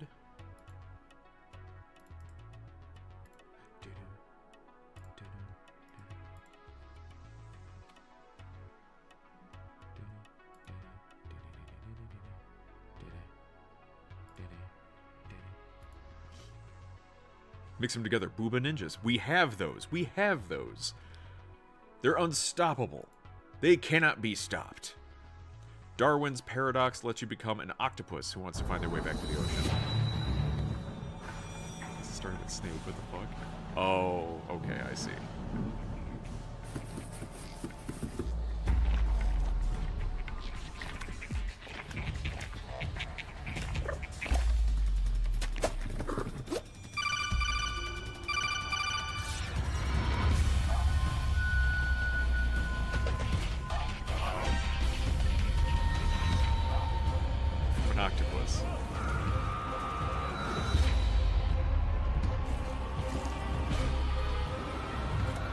This is cute.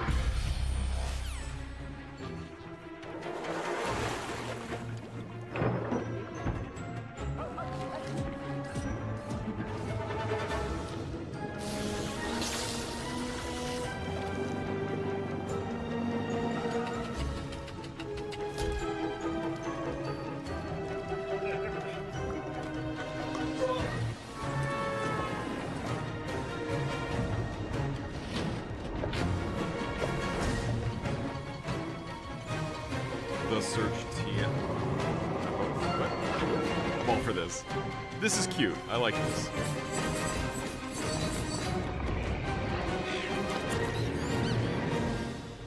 It's got a good look to it. I like the humor of it. Good stuff. Colonel. I'm an octopus, Colonel. Fun fact, octopi have their own camouflage. Yeah, they're also really fucking smart too. Like creepy smart. Prequel to Octodad? Oh god, I remember Octodad. Redefined shinobi action. Oh, here we are, ninja. Now, do they have the booba with the ninja? I don't know. 4-player co-op stealth experience. Oh god. Anytime we have friends with stealth, it usually doesn't end well. See my Payday playthrough. Wait, is that a sexy lady?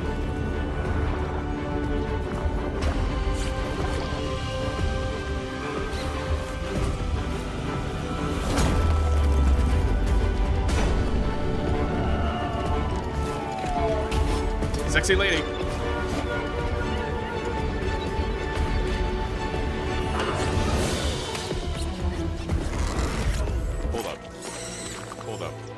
Sorry, I was hearing squeaky sounds. I'm like, what the fuck is that? Okay. Oh, hello.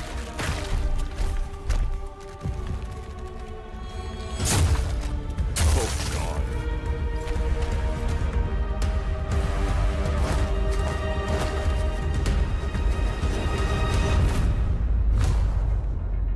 Where Dabooba? There, Dabooba. I feel like putting a massive fucking hole in the wall is not stealthy, right? Oh, God. Crimson Moon is a gothic action-adventure RPG that wants you to defend humanity from hell. Am I the Doomslayer? Long ago, you were made for this night. To save the age of man. Half human, half angel. They call you Sin. I call you Salvation. Oh, this. I did see a trailer for this. This looked really badass.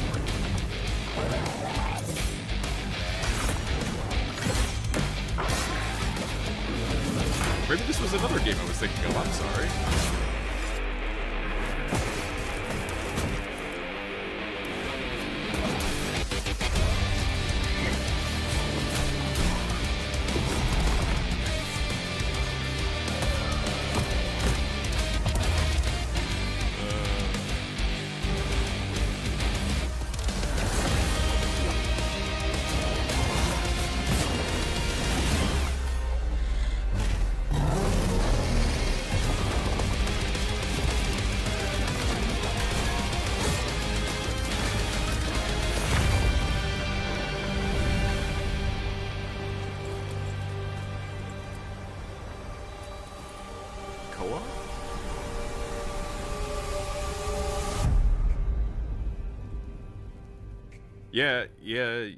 Yeah, I'm wishlisting that one.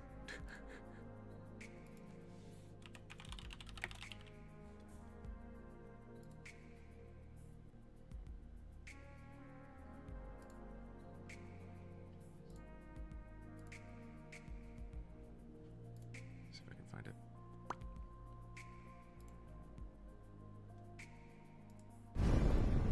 Long ago. Really? You were made for this night. You suck. Why can't I find... Oh, it's not a fucking... Son of a bitch. I gotta scroll. Know what game we need a remake of? I Have No Mouth and I Must Scream. That'd be a great fucking game.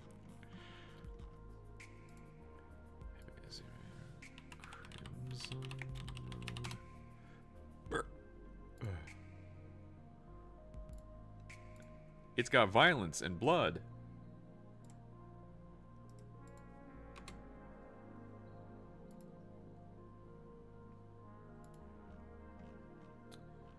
Well, finally, I found what I was looking for. What were you looking for? What's that? What's that? Oh, okay.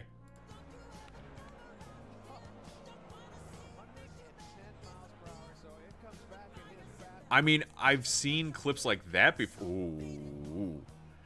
Where the pitcher catches the ball as it comes at them. It's... Man, if that doesn't make your heart start beating. The fact he's not even looking. You bitch. You saucy bitch.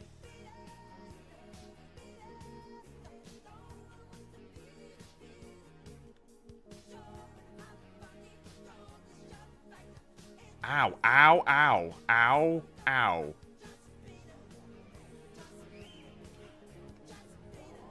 He caught that barehanded, you monster.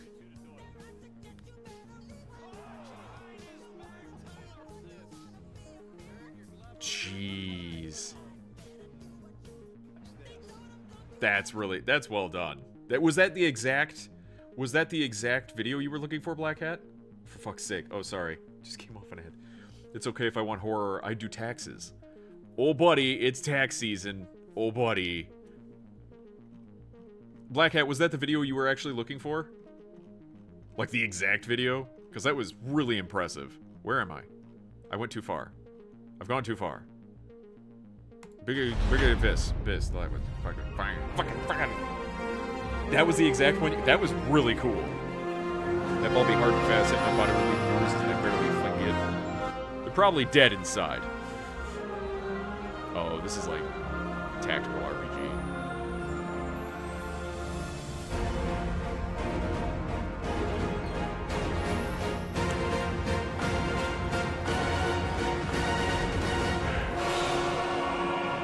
Fire. Okay. All right. Okay. Calm down. Okay. All right. All right. So that was all the things from the State of Play that I had queued up. There are a couple game trailers, I think.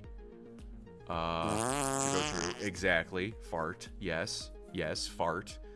So let me go through some of these. We got 0 out of 10 hate tactical RPGs. I can see they're not for everyone. I understand completely.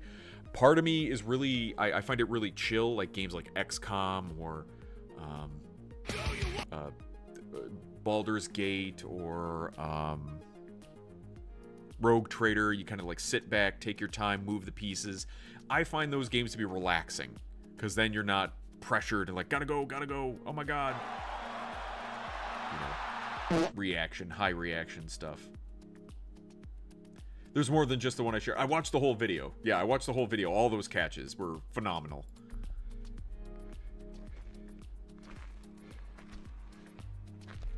Oh, this is pretty cool. Is this AI? For Dragon Ball.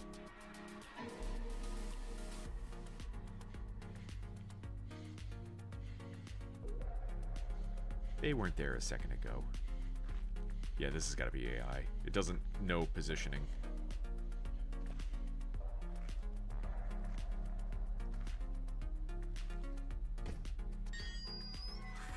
What kick was that? My ADHD kicks in and I'll get bored. Need constant stimulation. For that, I get you. I get you. Play a game to be entertained, not to sit and thinky think.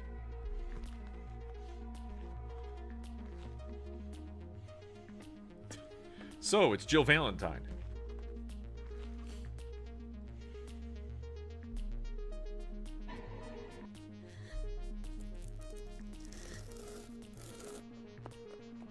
What's that on there? Series of YouTube shorts and amazing plays in baseball, softball with that Michael Jackson song, Beat It. I've seen some of those clips before. I never saw them put together with the Michael Jackson Beat It.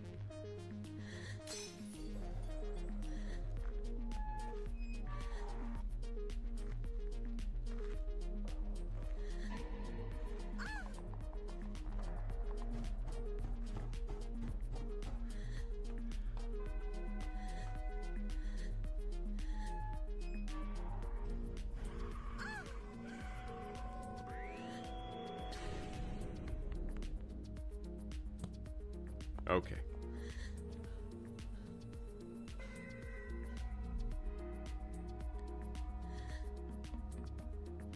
And then it loops back around.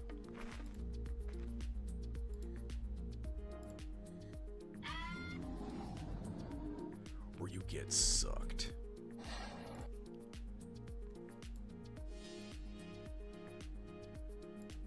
Ah, my face itches.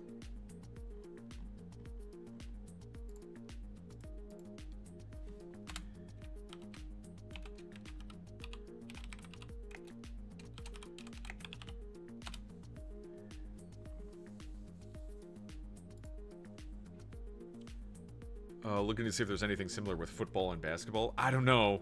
Like those quick reactions with baseball's kind of peaked there. No one remembers me. I spent 5 years. This might be. Pretty sure this is AI. Be careful, Peter. Yeah, this has got to be AI. It's so smudgy. All right, get the fuck out of here. I gave you a chance. Castlevania 40th anniversary.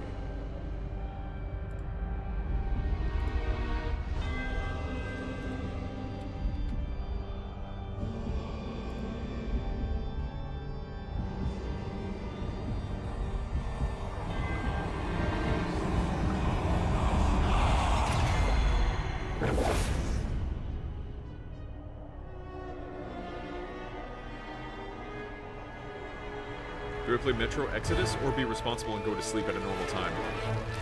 I'd say go to sleep at a normal time. I've been trying to do better at going to sleep.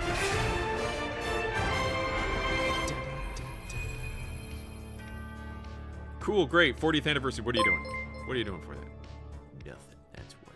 Has there been any official teaser trailer release of the new Godzilla x Kong Supernova movie? I don't believe so. I don't believe so. Not as of yet. Couple trailers for Spider-Man Noir and Spider-Man Noir. What was the other one? Mandalorian and Grogu. Those are the big ones. Those are big ones there. Make lunch, then sleep it is.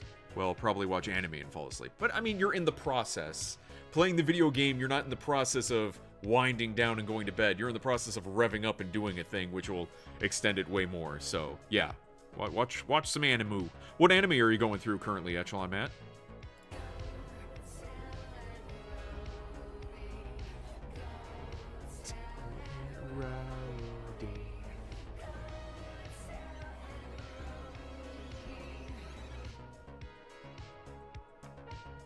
Jeez.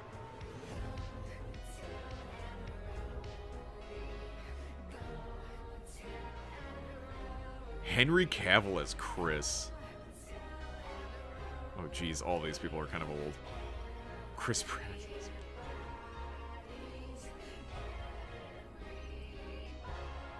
Pratt.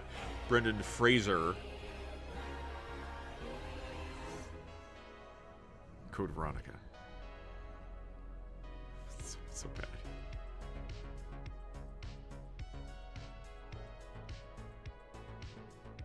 Barry. Yeah, okay, I get it. Okay. Bye-bye. Okay, we watched the John Wick game trailer. We watched that one. We watched the Sons of Sparta. We saw the Castlevania. Okay, here we go. The Mandalorian and Grogu. Let's rip this one a fucking new one, shall we? Make lunch. Read that one. Yeah. Want the safe answer or the degen answer? Sir, I don't know. I don't know how degen you can possibly make it. That would make would baffle me. So hit me with your best shot. So apparently what I keep seeing are these AI videos and shorts on YouTube. No official stuff from the Legendary Studios, huh? It might be. And that's it's a sad state of affairs that we're constantly having to be like, is this AI? AI is like, it's so fucking shit and pervasive all over the place. And it's gotten a lot of people caught up in it. But this is the official Mandalorian and Grogu show. Campfire cooking in another world with my absurd skill. Ha! Okay. So, I want to say I know which one that is, but there's a lot of anime that have similar titles to that, of like, trapped in another world, but I'm cooking. And it's like, what? That's the safe answer? Fucking, give me the other answer. No, I don't think I know this one. There's another one that's like, cooking with an elf or something. Yeah.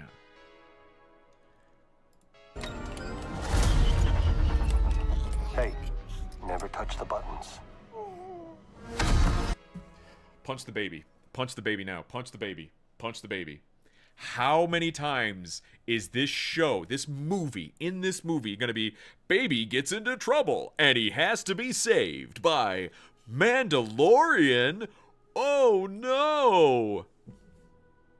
We had the whole series be that. I'm tired of that. Stop with the fucking baby.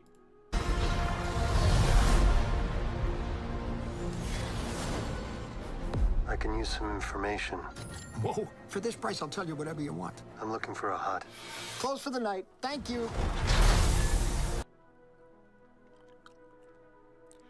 They're already leaning into the humor side of things, and that's gonna make this fucking trash. That first season of Mando was so fucking hard, man. It was so good. He was taken seriously. He wasn't to be fucked with. That was cool. Now it's like, oh, goofy time. Hey, Toon, you're just in time for me to get angry about Star Wars again. Maybe he should learn from Hassan how to train Shock. Zappa, zappa. is funny. We need the laughter because it is for children. I'm here with you. Thank you, Tuned. Gangsters, war criminals. Long live the Empire. We'll take out every bad guy in your... This doesn't even look good. Like, not from a, oh, it looks like trash in terms of, like, the way this is filmed makes it look like it's for TV. It makes it look like it's on Disney Plus. Not a theatrical film, big budget, big movie film. And I'm not talking about, like, the effects and stuff, but, like, how it's filmed. They've talked about, like, where the camera is positioned. Look, he's, like, dead center in the fucking scene. Like, you back it up a bit. Do something special. Roast these fools. Hassan's absolutely an expert in shock therapy. Zippy zap, zippity zap. How many people hearing Mandalorian and go, yay, only for it to be followed by Grogu and go, oh. Yeah, exactly. Your deck of cards.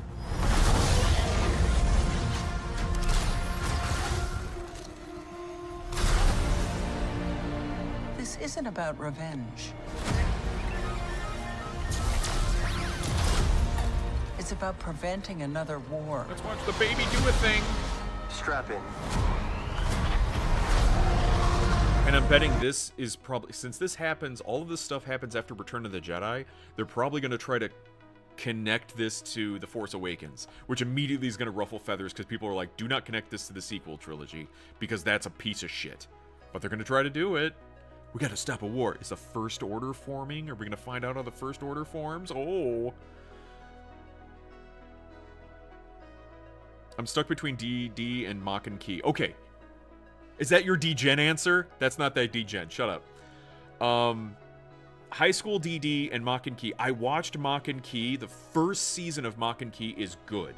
The second season, I didn't care for because they just dropped whatever story they had, which was actually interesting, and just went, all right, random tits and ass, I guess, episodes. Fucking who cares? And I'm like, fucking, I get it. That's what some people want, but I wanted a bit more story. And you teased me with the story. Didn't see your live notification today? My live notification? Or, Faison's live? I've yet to watch any of the Mandalorian show's episodes. The first season's still good. I haven't gotten to the second season yet. You're fine, then. I've just... Be aware when you hit the second season of Mach and Key, it kind of gets a bit bland. Sad to say. Just finished Freezing yesterday. I didn't watch Freezing. I think I had that on my list. I haven't done a good sit-down watch of anime in a very long time because I kind of lost all my anime sites that you would go to, and I ain't fucking using Crunchyroll because I hate them. The fuck is that thing? Oh look, Pedro with his goddamn mustache again. You will suffer. And then it will be his turn. He looks like such a dumb goober without his helmet on. Before going into harm's way, check your armor. It's the baby! Let's look at the baby! The baby has armor! The baby! It will live centuries beyond me. I won't always be around to protect him. Are you scared? You should be. Do we run? That looked like fucking dog shit. What was that? Or do we... You should be.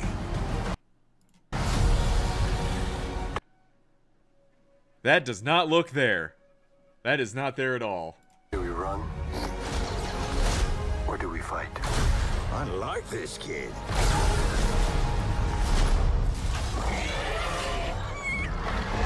Oh look, another baby. Let's have more babies. What are you waiting for?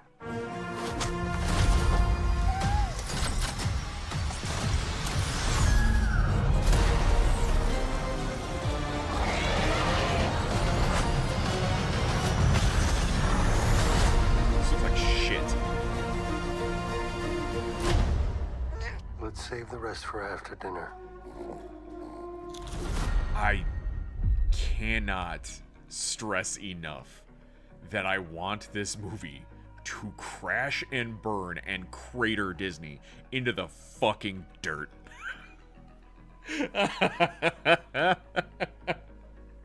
It's so fucking bad, man. This is where we are in Star Wars.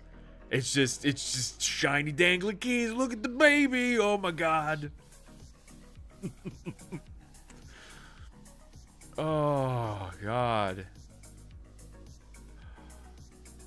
Embo is casually walking like he never left us. Who?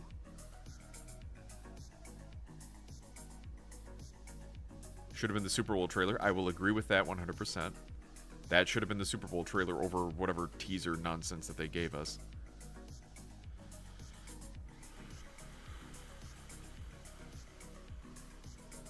Literally shouted, Zeb, I know what that is! Yeah, this is fucking dog shit. This is dog shit, man.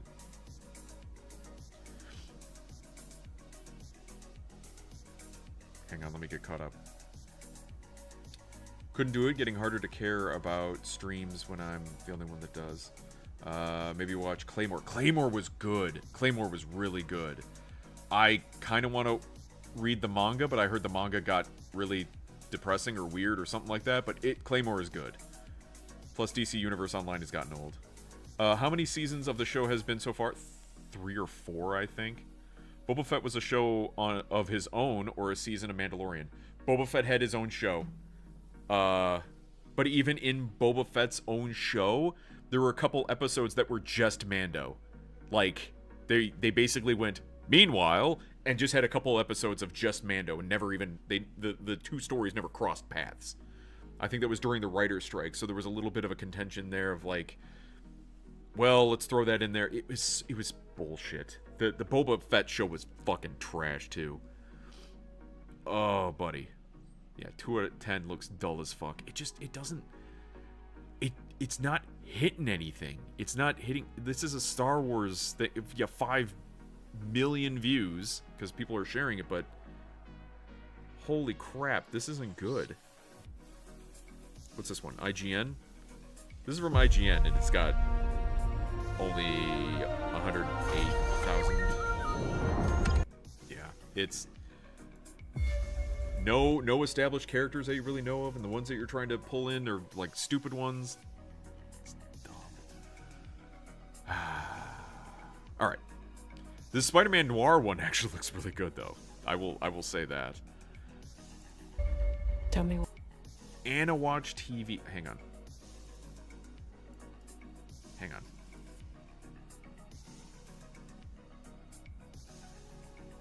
Just have ad block on? Right. Give me a sec.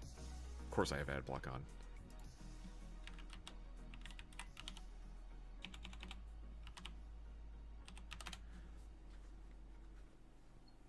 I mean, there was one that I had that I actually, let's see.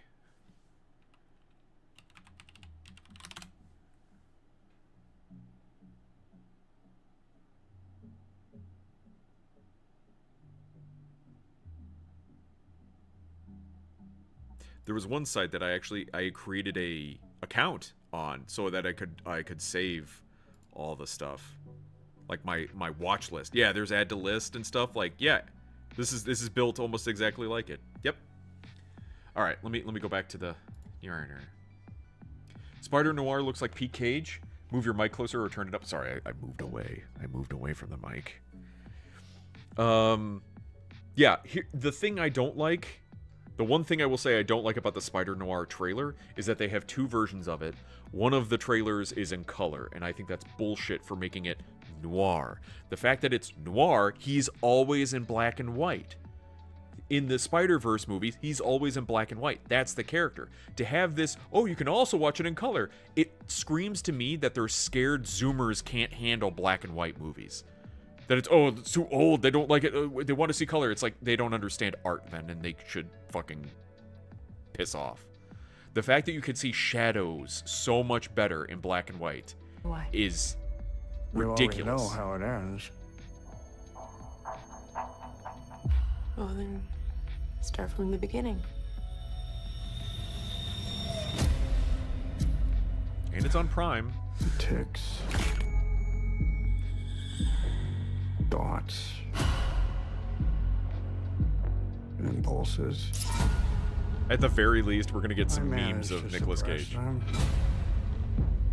Most of the time. What's going on, Ben?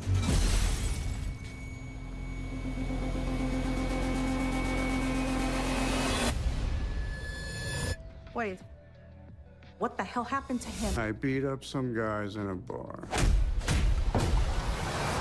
And I got plastered. Nicolas Cage. It's just Nicolas Cage.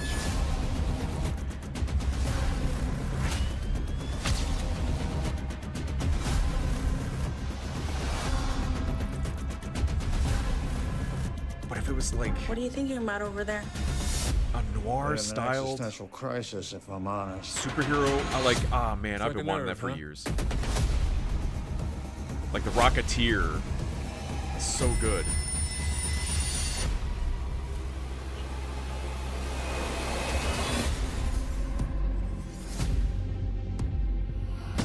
Or watch it in color because you're a baby. It looks goofy in color. It looks like shit in color. It looks fake. It looks like CW trash in color. I hate it. Is Cage the Spider? Cages everyone. Cages everyone and everywhere. Was the other something Muse? Like 6 Muse? What? They don't know we read in manga? You read? All for it. I think Marvel sucks, but this looks intriguing. The reason this looks so good is because Sony owns the rights to it. It's on Amazon. Disney has less pull on it. So therefore, they could actually do something with it. Now, granted, Sony's made some bad mistakes too, don't get me wrong. And Amazon has made some shit shows as well. Don't get me wrong.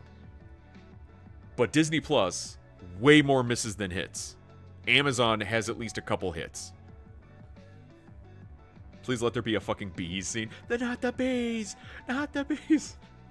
But you know what? I'll give it to them. They let you choose to watch it in black and white or color. Correct. However, shut up. I believe that you should be forced to watch it in black and white, at least first. You want to watch it in color after? Fine, fucking whatever, you child. But it's noir. The idea of noir is dark, seedy cities, no color, deep shadows. The color make it look shit. Old man yells at clouds. Old man yells at the cloud, the internet. Is Sony Spooderman? Correct. Sony still owns Spider-Man, and they're never going to get rid of the rights because it makes money.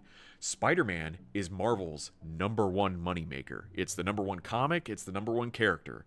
That's why Sony will never get rid of it. They'll work with Disney and make something together, but they'll share rights to it. But notice, the biggest movies that have happened for Marvel after Endgame was Spider-Verse.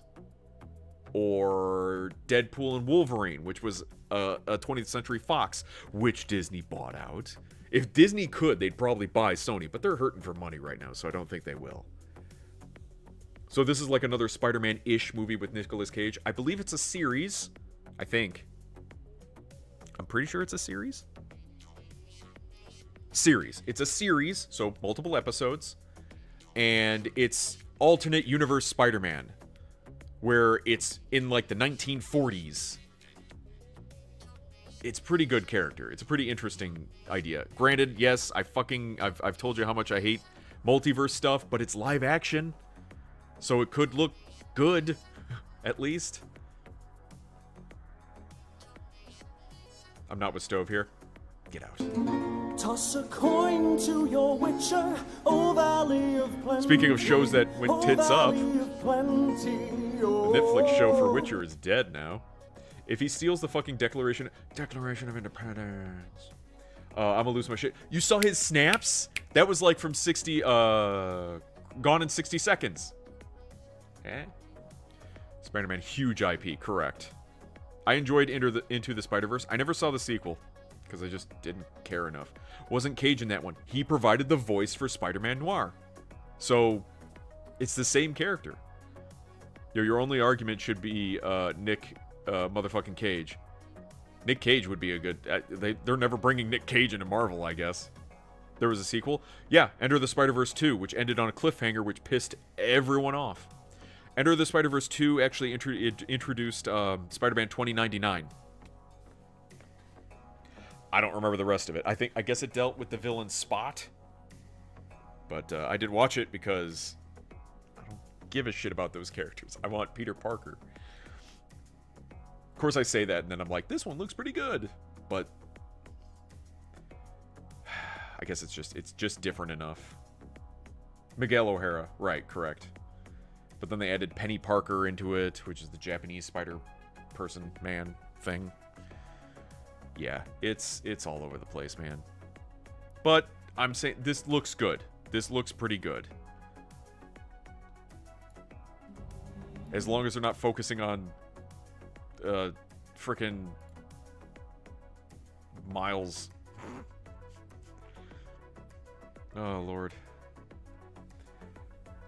Oh, man. Well, so what I gotta do now, we gotta find a Katina video. Start winding things down, because I want to be done before midnight. The Canon meme guy. Yeah. Cleveland Steamer. No, what? No? What? No? What? 9 days ago. Katina, you're failing me. I could have sworn you had a new video out. I was fucking dying at work. Why is that? Because you were tired? I was pretty tired today, too. Fuck. Or were you dying for food?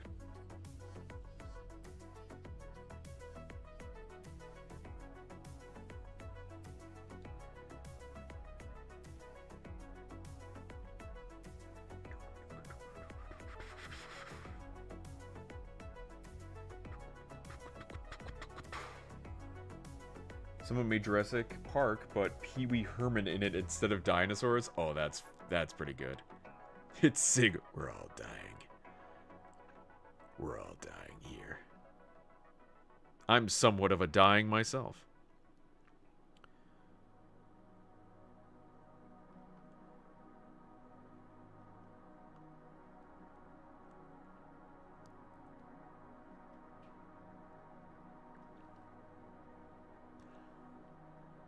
Mighty Moo Platter Challenge? Okay, this is interesting. What the fuck is this?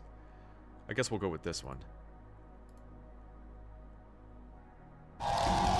Hey, Iteration. You seen the Iron Lung movie? I have not. I have not yet. The fucking laughing while chasing the Jeep got me more than it should have. Clips a Cuban cigar? Clips a Cuban! Cuban cigar. Alright. Well, let's wind down with a Katina Eats video before I call it a night here. Because I want to get out of here before it hits midnight, because I'm going to turn into a pumpkin before that happens. Before we do that, our final challenge in Australia. Stop by Smoky Moo in Brisbane to help kick off and take on their Mighty Moo Barbecue Challenge. This platter, designed to feed 8 people, features pastrami, brisket, ribs, beef cheeks, garlic bread, fries, Cobb salad, and coleslaw. Solo challengers have just 1 hour to finish everything on their own to win a groovy t-shirt, the $375 meal for free, and a spot up on the Wall of Fame. This was one of the best and biggest crowds. So, 1 hour. She's got 1 hour. 1 hour! The rest of the world wants to be the U.S. so badly. It's true. Oh. Okay. Yeah, That this is doesn't look gonna too have me terrible. saying moo, that's for sure. Oh, but wait, there's more. Wow. And more. Is this table big enough? Woo! That doesn't look that bad. What is up, Kilo Crew, and welcome to today's video. Today, I think a lot of it's the presentation. Pumped, but also really nervous. This is an insane amount of As food, we go and back it is in also time my through her final food videos, she challenge gets here less in tattoos. Australia, but today I am at Smoky Moo in the Newstead neighborhood of Brisbane, where I'm That's about it, to take right. on their brand new Mighty Moo challenge. Now, Mighty I Moo. have 1 hour to finish an insane The amount moo. of duh meats, but they all do look very tasty. What's the I food? have 500 grams of their brisket, Brisket. which looks delightful. I love me some brisket. get 500 grams of pastrami, Pastrami. 500 grams of their out-of-the-bone beef short rib, which is really Short cool rib. that they deboned that for me because I'm a hot mess eating off the bone. And then also 500 grams of their beef cheeks, which I'm excited to have and try. I don't often get any beef cheeks, but along the way, I also have The to fuck finish is a big kilometer? old side of their coleslaw, which I've heard is pretty darn scrumptious, a side of their chips or fries, a side of their Cobb salad, which looks super healthy but also intimidating and covered in some delightful looking sauce. And then I also have a big old heap and helping of their garlic bread as well. This isn't even fitting on the tray. But 1 hour to finish all of this. If I lose, I'm going to be doing dishes. It's going to be 375 Australian dollars. But if I win, that's a lot I of will money. be getting my meal for free, a groovy t-shirt to add to my collection, and my name and photo Beef up here cheeks, on interesting. Smoky Motor's Right, Wall I've of not Fame. So heard of without that. further delay, let's pull our hair back and get this challenge Cow started. tongue, oxtail, but beef cheeks? No. Oh boy. Oh, I am nervous. I haven't even started eating and I already have the meat sweats. But, Really? there's What, a lot of you've people had here beef don't wanna cheeks, disappoint. Tuna Key? Thanks, guys. 1, 2, 3. Let's eat some meats. Have you ever had been to a full roast? I don't think so. Start with brisket. Oh, buddy. Wow. Or had pork cheeks? I don't believe I have had pork cheeks. Yeah. That is candy. It's not talking about the Candy, that is. behind. I'm not sure that I've met a brisket that I didn't like, but I'm also pretty one vid easy with to the most please tender when it meat comes in the to world? the meats. That is legendary. Maybe. The moo jus that they served on the side of this was also quite delicious and kind of helped the meat Because I know a lot slide of meat, down like just you a can bit cook a easier. meat enough that it just falls brisket, apart. let's try some pastrami. It almost just atomizes. Ooh, that is red. That is really nice. I guess this pastrami was basically their Wagyu brisket that had been soaked for 13 weeks in a salt solution. This is delicious, but bring friends and share. There's a lot of food. As lovely as it people, is they to say, eat couldn't finish Wagyu it. beef, it is very heavy, very rich, and it quickly becomes very tiresome to eat. That pastrami was amazing. Now we are going to move on to the short rib, off the bone. It's the Let's do jowl it. and it's very tender. Okay. So it is actually like face cheeks. I thought it was Whoa. the other I end. had never eaten short ribs this way, and I gotta say, it was a lot more fun. Meat sweats kicking in. Uh-huh. This be hearty. Not only was this a lot of meat to digest and get through, it was also a very toasty day in the greater Brisbane area, so I was warm. Heard a few people say that a ribeye is better than Wagyu. Wagyu can be too fatty. Sure. This was a big cow. This was a very big cow. You're doing great. Thank you. Oh, thank you. And then these are really light, so don't even worry. That's great. If my response to Randy sounded a bit sarcastic, it's because it was. This was so much food, and I was not feeling entirely confident in myself. Definitely going to be unbuttoning my shorts for this one. Oh man. Go Seems on. really tasty. This was It certainly does. a difficult finale to the entire Australia series. My so only what like better if I way were than to go out with a personally, big if old I were eating barbecue this, I'd smoky be bang. do more variety instead of just meat to meat to meat. Add some have a couple fries with your meat as well, kind of balance things out because she's just hitting like one thing at a time I've and it. heard good things. This is a small side, by the way. Yeah, keep the fries and bread. Oh, that bread looks good. I like it. Oh yeah, really like it. Better out than in, as Shrek would say, but this was a very, very creamy coleslaw, so that was a rather delightful change from all of the fatty meat. It's delicious coleslaw, but lots of healthy, very crunchy vegetables, so it's taking some time. True, I wasn't able to shovel only this 16 down minutes quite in as and she quickly as gets I an had hour. anticipated, but hey, I was still thankful to be eating something cold. One side down. Woo! Let's dig into some of this beef cheek, which sounds delicious.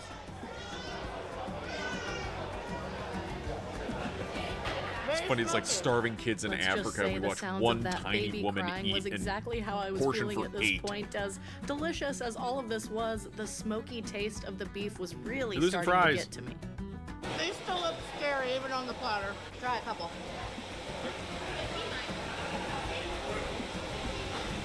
I don't know what seasoning is on these chips, but Good stuff. I know it's going to sound odd, but eating the French fries was a welcome break from the smoky taste of that's these what I was beef saying. Why cheeks, didn't she, like, and balance it there's out? actually a really pleasant seasoning on these fries as well. I think on the menu this says it feeds 6 to 8 people, but today it's feeding 1 Katina. And actually, while I was doing Don't this tease the challenge, African a family kids. of 8 did indeed come in. They have it hard and enough order as it this is. exact same platter, and let's just say they didn't finish, and that wasn't giving me much hope. We're unbuttoning the top button. Ooh. Oh yeah. Whew.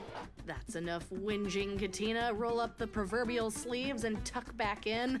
There's work to be done and people to be entertained, and there's definitely some barbecue to be eaten. Randy was being super helpful during all of this, and I requested a Diet Coke from him to help kind of break up the flavor fatigue. That's tender, isn't it? Oh, okay. It may have been my fault for letting them cool down, but let's just say the beef cheeks weren't my favorite part of the platter, so yeah, I was definitely struggling and shouldn't have saved them for last. Oh, I don't care how delicious it is. 2 kilos in, you'll wish you were vegan. I don't remember a time where I've really looked forward to eating fries before, and yeah, I was really looking forward to that the Cobb carbs salad and and the that salad garlic at bread. this point. It's gonna be a Whoever bit. brought the dog that was barking earlier, do you want to bring him under the table? Oh. Your girl be Wish I full, was but it vegan. is delicious. Oh. I'm going to She go doesn't ahead mean and it. add some of the She crowd doesn't mean it. cheering in here. As low as That's my the meat confidence sweats was talking. going, the crowd really helped keep my spirits high. Hallelujah. Take it back.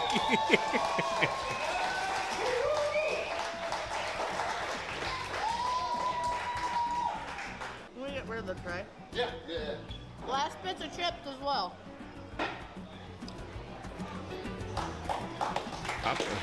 Got 20 minutes left. Oh, man. Thank you. Oh. Oh, this looks so much more manageable now. And good for you. Oh, yeah. Oh. She's 40 minutes and 51 seconds. She's got 19. I mean, that alone looks like it would be a decent meal of just bread and Cobb salad. Godzilla whirling up for atomic breath blast, yes. I've got garlic bread. I don't know how to explain it, but to me, this garlic bread was almost like dessert. I was so happy to be eating it, and it was really yummy. The grand finale of the Australian tour can't be easy.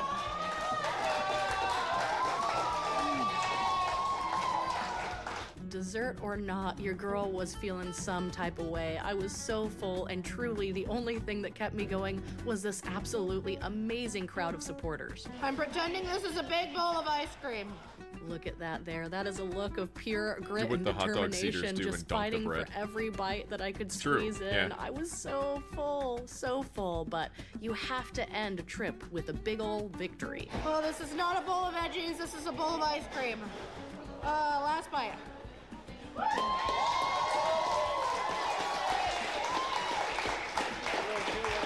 Oh, there's red onions in here. Y'all know how I feel. There's not many though. Oh, there's many. Got 10 minutes. Well, we're going hard in the paint for the finale. Oh. Should have started with that one, I guess. Finish with the bread, maybe. Because they do say the With bread that expands in absolutely your stomach. So. enthusiastic crowd support, I'm gonna let you guys watch the rest of this nail biter. Thank you was you so able much to for do it? watching, and I'll catch you all in Bali, Indonesia. I'm about to do something I've never done, and I'm going to push it to my max in front of everybody. I'm very sorry if the worst happens.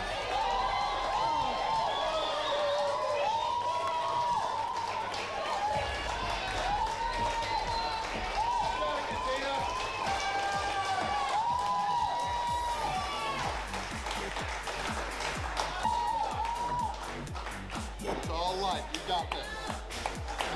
It's like when you're working out and your workout buddy is like, lightweight, let's go. Oh, God. Just in case. She's so close.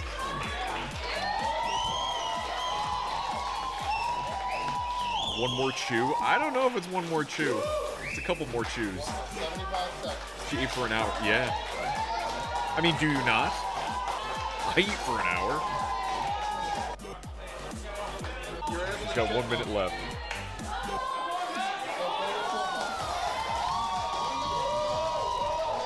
No. Maybe you should. You'll enjoy it. Come on, Katina. I'm actually curious if she's gonna make it. Oh, she might.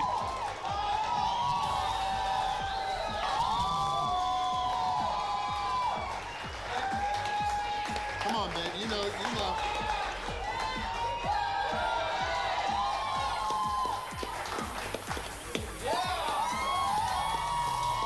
I'm also a fast eater. Come on, babe. You got it. There we go. 10, 9, Well, it's... 8, Oh, God. 7, 6, 5, 4, 3, 2, 1.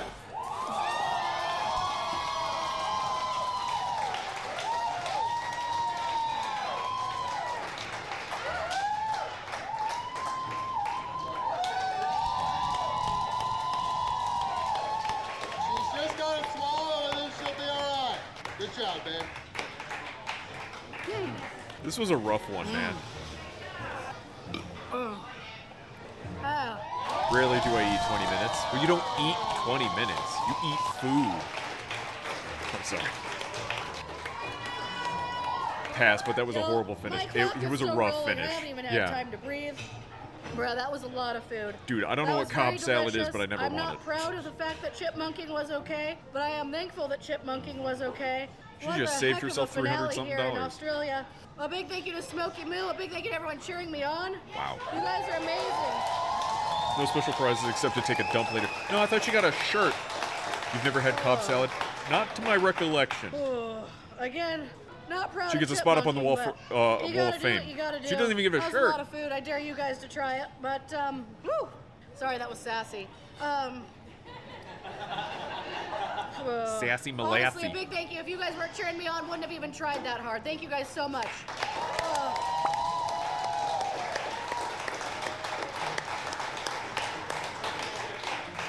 You can't have an easy finale, that's for sure, but thankfully I do not have to do dishes here for that $375 meal, and I do get a really Which is groovy probably only t-shirt more expensive to, now. hang over Really my doesn't take me unbuttoned 20 minutes to jeans. eat. I got you. Because this ain't cute right now, but I am out of things to say besides thank you. I will catch you guys in Bali. Okay, peace out. Bye. Jeez, man. Well, that does it for tonight. With the rough bit there. Typically take 5 to 15 minutes to eat. Yeah, I've been trying to do a better job of eating a bit slower so that way I can get full, but my god. Like tonight I got home and I was just like 2 portions of food because it's just like I want the food. I want the food in my face. I need the food in my face. Twitch. Let's see who's up and about. Spider Noir, 2 thumbs up. I hope it's good. I hope it's good. Let's see. Let's see. I believe, if I remember correctly,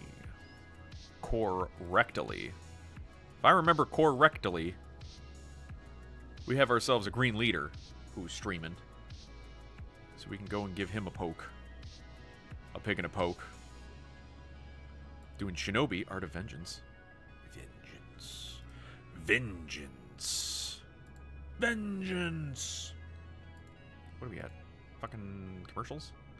Bullshit. Green Veggie playing something? Yeah, Shinobi. Let's make him regret ever stream. Be nice. Behave yourselves. Let me see. There we go. Okay, so yeah, he's still playing Shinobi. Everything's going good there. So we'll do that. By giving him, we'll make him regret streaming by giving him nice compliments. How nice. How wonderful. All right. Well, that'll do it for me for tonight. Thank you so much for watching and stopping by. Those of you on the Twitch side and the YouTube side for listening to me rant about video games and nonsensical stuff and bitching about Mandalorian and Grogu crap. I'll be back again tomorrow with more Dispatch. I'm thinking, with how the things are lining up here, if I do Dispatch, finish off Dispatch for that 3rd playthrough, I might just poke around a bit with like Helldivers or some other game before hitting the 27th, February 27th, and play Resident Evil Requiem. If I can get that up and running on my system, hopefully that works. So maybe that'll be the plan. But yeah, we got some good stuff going on here. I'm happy. Hopefully you guys are having a good week. Get through the rest of your week. I'll talk to you guys later. And yeah, we're getting to spring. The days are getting longer, which is good. All right. Talk to you guys later. Go say hi to Green Leader and bye-bye.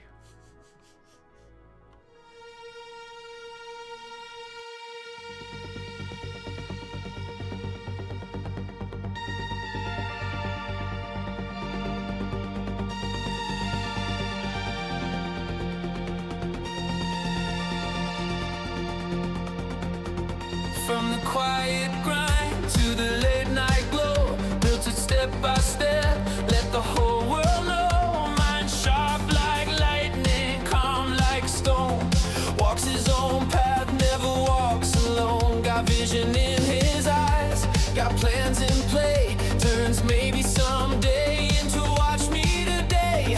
Every move steady, every word clean, power in the silence if you know what I mean. When the odds stack high, when the road gets thin, that's when the fire starts burning within. Make us hear the name ring louder, earn every step, never follow the crowd. From the spark to the strength, to the will to ascend, this is how legends rise. Make us, yeah, feel that flame, built on skill, not chasing fame. Standing tall till the very end. Respect on the name, Magus.